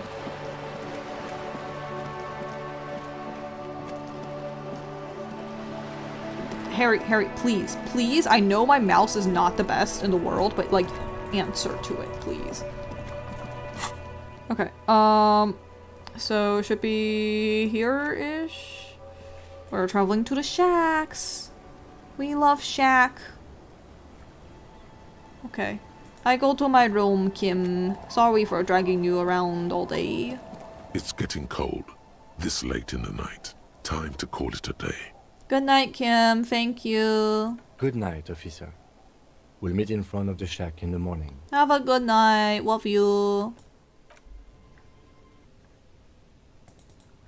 Okay, before we do anything, I'm going to... Maybe I don't do anything about that for now. Maybe I don't do that because I have things to investigate. Give me this. Is it this thing? Yes. A concise introduction to informaterialist theory intended for a general audience. You can tell this copy has spent a lot of time in someone's back pocket. Interesting. Okay. The cover of this pocket-sized volume features a swirl of orange, yellow, and green. The title, A Brief Look at Inframaterialism, is set in an authoritative yet approachable serif font. How's der gun plot going? I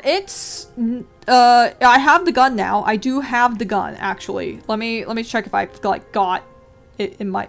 I can't check it in the inventory, so I can't show you, but I've got the gun. It's with me now. Apparently, Harry did not load his gun before he lost it, which is good for us, because that means I do not have to worry about, I do not have to worry about injuring someone. But what it does mean is, we have a gun that has no bullets, so we just kind of can't do much about that right now. I don't know where to get bullets. Maybe we'll figure out where to get bullets later. We'll figure it out. We'll figure it out. It's fine. We don't have to worry about it, maybe, question mark. But yeah, so the gun plot's okay. It's not too bad. Could be worse. Right now, we have a plot to investigate the drug trafficking. We have a quest to build communism, which is amazing, and I love it. And then after we build communism, there's another quest to do things like, what do we do? We do cool things. Like, we find the person who killed our guy. And we go, why you kill our boy? Why have you killed our boy? Why have you done that? Why? And, so, oh yes, we have to walk around the place and be like, hey, motherfucker, where did this shot that killed our guy come from? So we gotta find where they shot our guy. If they don't find where we shot our guy, then we don't know how our guy got shot. So that's all the stuff that I'm kind of doing. There's also the side quest about like we gotta clear out the church for a nightclub. That's what I'm doing. I gotta figure out what the signs of Noid are. What the fuck is that? I don't even fucking know what that one means. I don't even know what that is. We gotta find Heroic Bird. We gotta find the jam mystery. Oh wait, no, that's connected to the drug trafficking thing. We gotta find we gotta paint the wall. That's another thing. We gotta buy pants from Kuno. I guess. I don't know if I have to, but like we can find stuff for Kuno. I guess. I didn't give Kuno the drugs, so I don't think he likes me much right now. I think Kuno kind of doesn't like me, which is not great, because I really would prefer being on good terms with Kuno, even though he... And my mother just walked in through my door. Damn, that's a whole week's worth of doing chores. Yeah, I have a lot of side quests going on. So... might be a minute before we do something about that. But, We've gotten pretty good at the main quest, so hopefully that'll be fun. We'll see how it goes. Yeah. Yeah, my mother just came in and did a bunch of stuff, and I don't know what to do about it. Yay! Okay, where's the rest of the armor? Oh, yeah. This is, oh, there's a new thing. Kuno lied. Oh, there's a new thing. Oh. Determine where the shot came from can't be completed until later, so don't waste time chasing that one. So someone did give me a spoiler in a past stream. There's this like little fucking hut out in the shore by where the zoologists were setting their traps. Usually a game tells you when a task can't be completed yet, but I forgot that one. Yeah, I've noticed that some of them say like the armor pieces like a long while. Yeah. That one, it tells you that, hey, this is gonna take a while, maybe don't spend time on that one. But yeah, so that's what that is. Someone did tell me about the shack by where the zoologists were setting up crap. They were like, hey, that shack, if you pass that like interfacing check, you crack the entire case. And I was like, cool, poggers. It's an impossible check. There's no fucking way I would be able to do any of that at the moment. Like, I do not have nearly enough modifiers to do that. So I was like, we're just gonna not. The bunker door? I'm assuming that's what it is. They said that, you know, that's pretty important. I was like, I believe that. But yeah. Anyways, What an interesting color palette.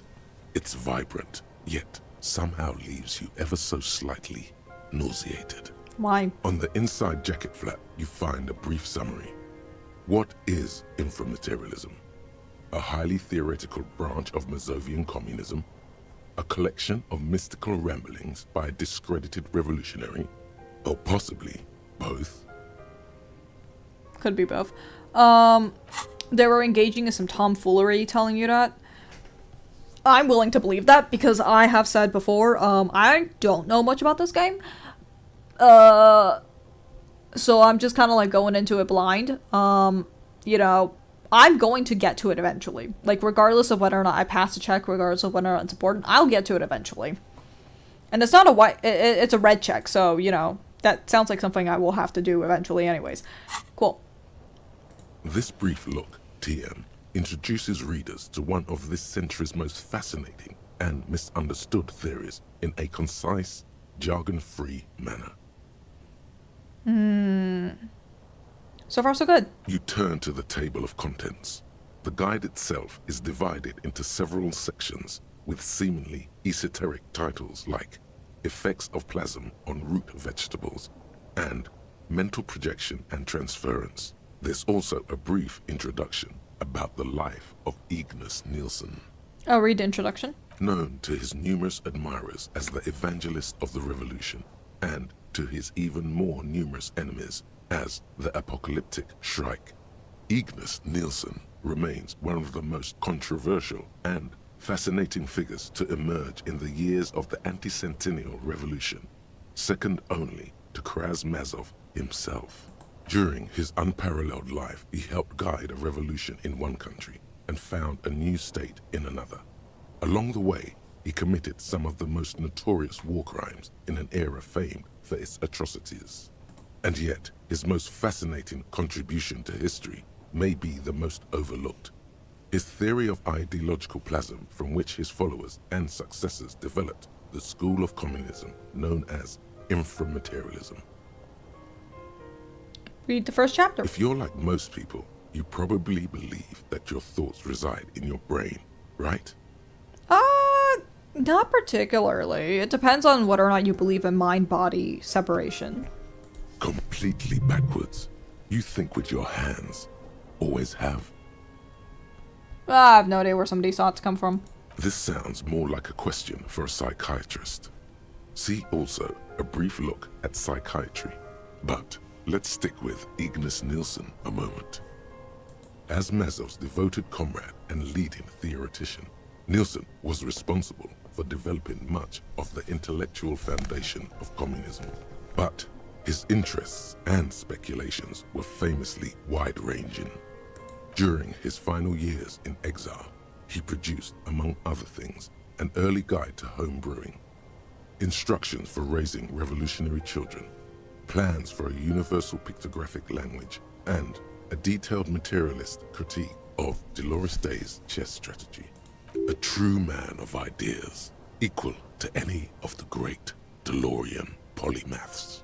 But one subject he returned to time and time again was the fundamental relationship between thoughts and matter. We may yet discover, he wrote in his notebooks, that under certain exceptional circumstances, the proletariat's embrace of historical materialism may be so fervent that their beliefs take form in the world of matter as a kind of revolutionary plasm. Do you put that in slightly more basic terms? Certainly. In essence, Nielsen is arguing that thoughts don't just reside inside the brain, they radiate outward from it.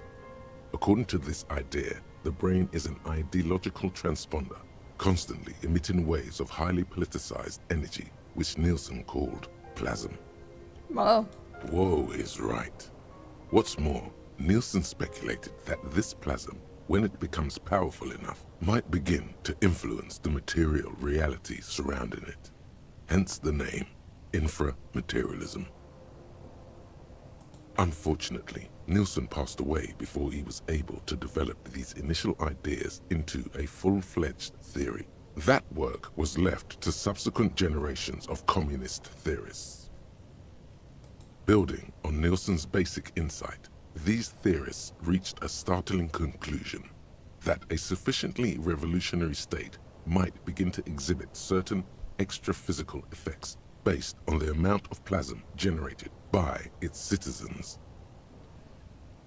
So this is even Nelson's theory as his followers? Correct. Though certain particulars of the theory are commonly attributed to Nielsen himself, the evidentiary basis of those attributions has always been a point of contention between inframaterialists and their critics. The people are just saying enough people just believe in communism, it will come true. The actual theory is highly technical, but for the purposes of this brief look, TM, that's a fine working definition of the concept. That's because this is absolute idiocy, not even worth engaging with. I'll give it a few more pages. Inframaterialists divide the extra-physical effects of the revolutionary state by the level of plasm required to achieve them. At the lowest, or first level, revolutionary plasm is believed to stimulate or invigorate matter without altering its essential properties. How exactly? To take one example, during the revolutionary period, many communard farmers in Grad reported extraordinary yields of certain root vegetables, most notably turnips. The difference in these yields was simply too great to be accounted for by mere climate or soil conditions. The only reasonable explanation, inframaterialists argue, is the high level of revolutionary plasm emanating from the commune itself. Really? Even today, in parts of the SRV, there are collective farms whose root vegetable yields exceed those thought possible by capitalist agronomists. Oh, okay, to be fair, this world has a bunch of friggin' mist that gives you memories of the past. So honestly, I'm not willing to discount it. Who's to say the farmers aren't just cooking the books? Sounds like obvious SRV propaganda. It's also been postulated that plasm may account for the remarkably full and manly facial hair observed on many communist males. Sure, but modestly. Of course, inframaterialists argue that revolutionary plasm may stimulate human physiology in other ways as well. Okay. In fact, reports from the revolutionary period claim that the most radically devoted communards were able to engage in vigorous intercourse for up to 8 hours at a time. Why is that always what you people go to? Why is that always... Hello? Does anyone know what the hell that's about at all, ever? 8 hours? There's no way. Your equipment would be mashed to jelly. No wonder the communards couldn't shoot straight. They were too shagged out. Hyper-productive vegetables and ultra-horny communards are fine. But this theory hasn't quite gotten strange enough for you. And on that note, you feel like you've gotten the general idea of inframaterialism, enough to carry on a basic conversation at least.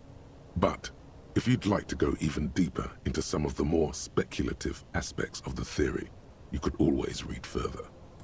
Of course you want to go deeper. What else are you here for? We got time to kill. The book fits quite snugly into your palm. It would also fit comfortably into a jacket pocket. Keep reading. You flip forward a few pages until you come upon a chapter titled Mental Projection and Transference. When a community has achieved a sufficiently high degree of revolutionary fervor, inframaterialists believe that second-level effects may be observed. At this second level, certain hyper-revolutionary individuals may even develop the ability to extend their thoughts into material space and vice versa. Does that mean they can read minds? According to inframaterialist theory, yes. Under suitably revolutionary conditions, that is. It's become something of a folk legend that during their final meeting, Nielsen and Mazov didn't speak a single word, preferring to sit in silence with their chamomile tea, reading one another's thoughts. That's strangely beautiful. One of the minor tragedies of the late revolutionary period is that few reliable accounts survive. Much of what we know of the communards' activities during this period come from memoirs and second-hand accounts, some only written down decades after the fact, and of dubious authenticity.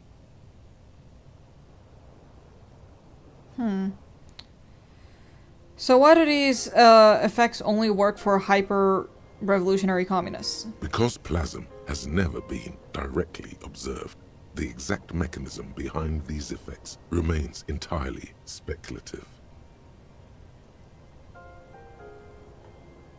In other words, there's no evidence that any of this mind-reading stuff is real.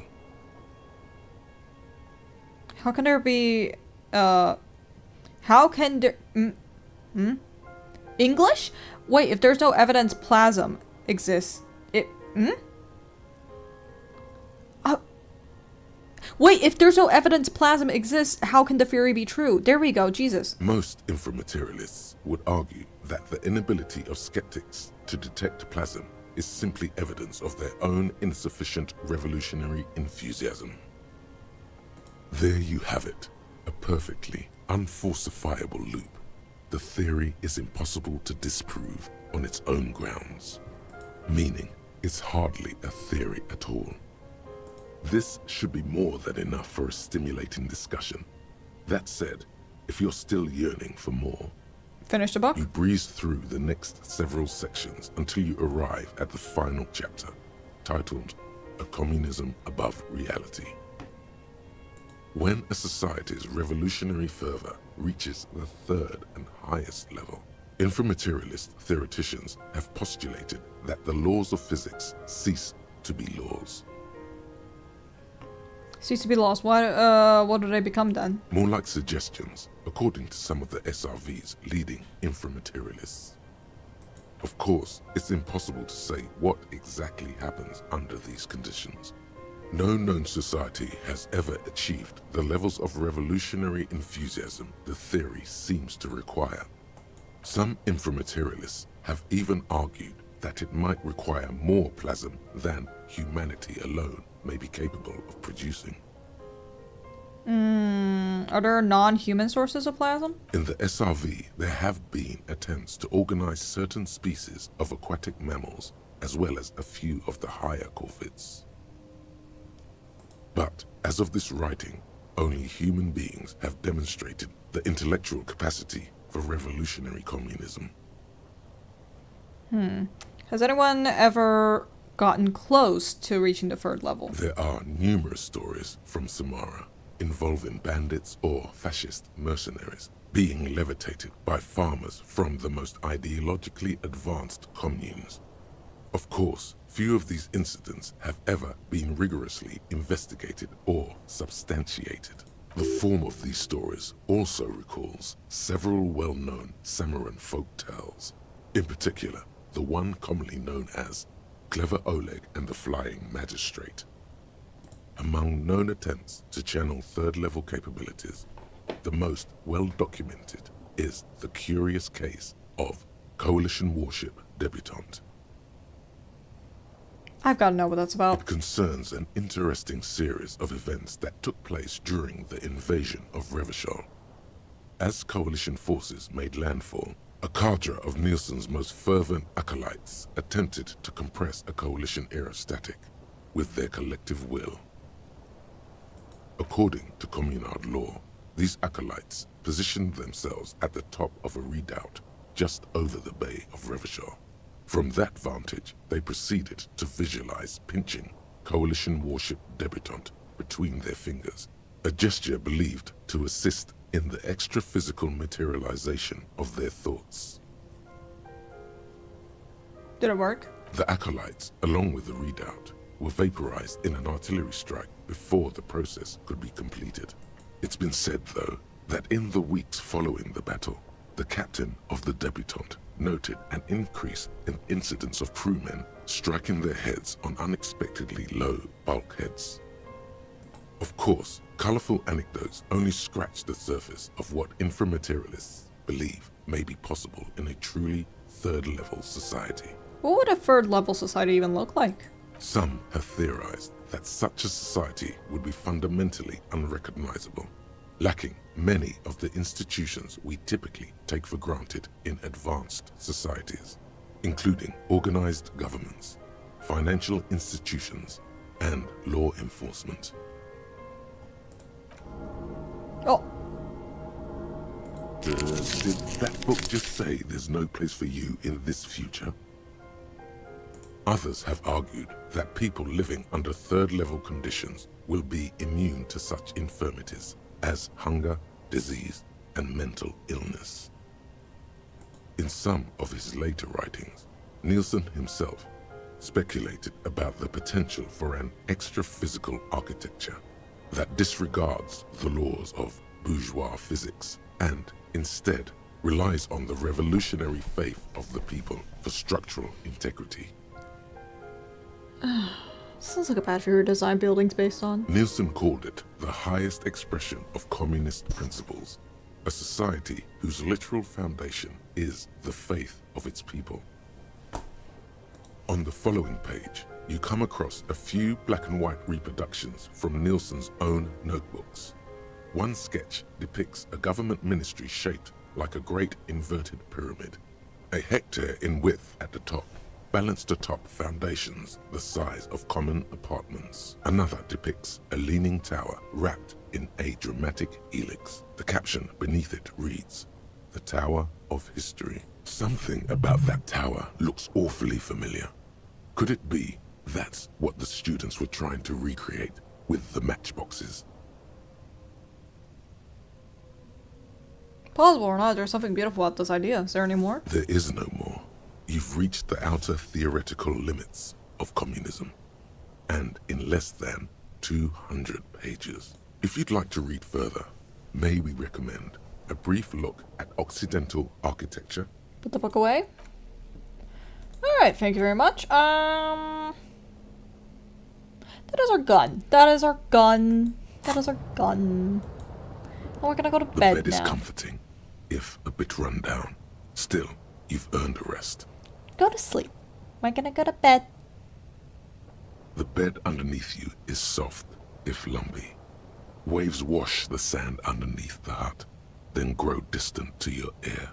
In the quiet hum of the organic heater, you fall asleep. Like a deftly cast fishing net, sleep pulls you out of the world and into its dark shore. The rough mesh chafes, tightening around you, it digs into your brain. Right, this is gonna be really chill. How have things been going for you out there? Helped anyone lately? Saved anyone lately? Murdered anyone lately? This bastard isn't even listening to you. Because you know you are a murderer. A disco music listening psycho killer who offs poor people and then forgets about it.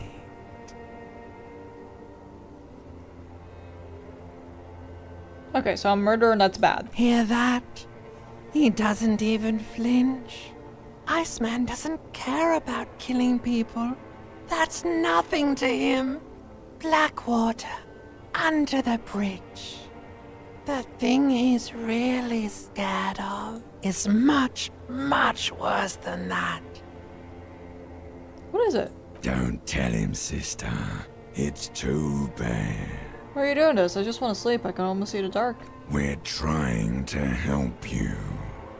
All these processes, these tortures, voices and tremors are all just distractions, flares and countermeasures to keep you from the last dream.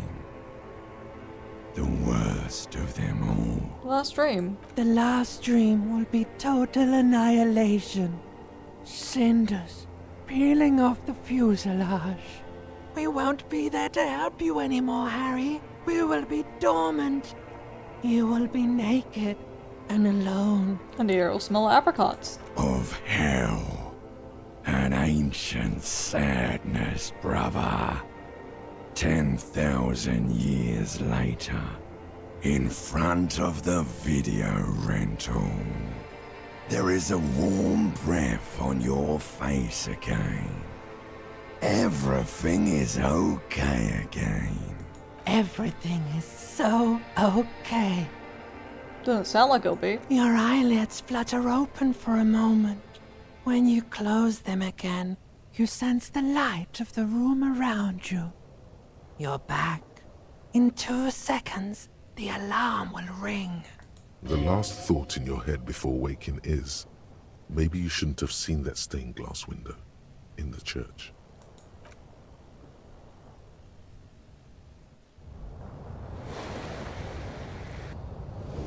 Yay! That was great!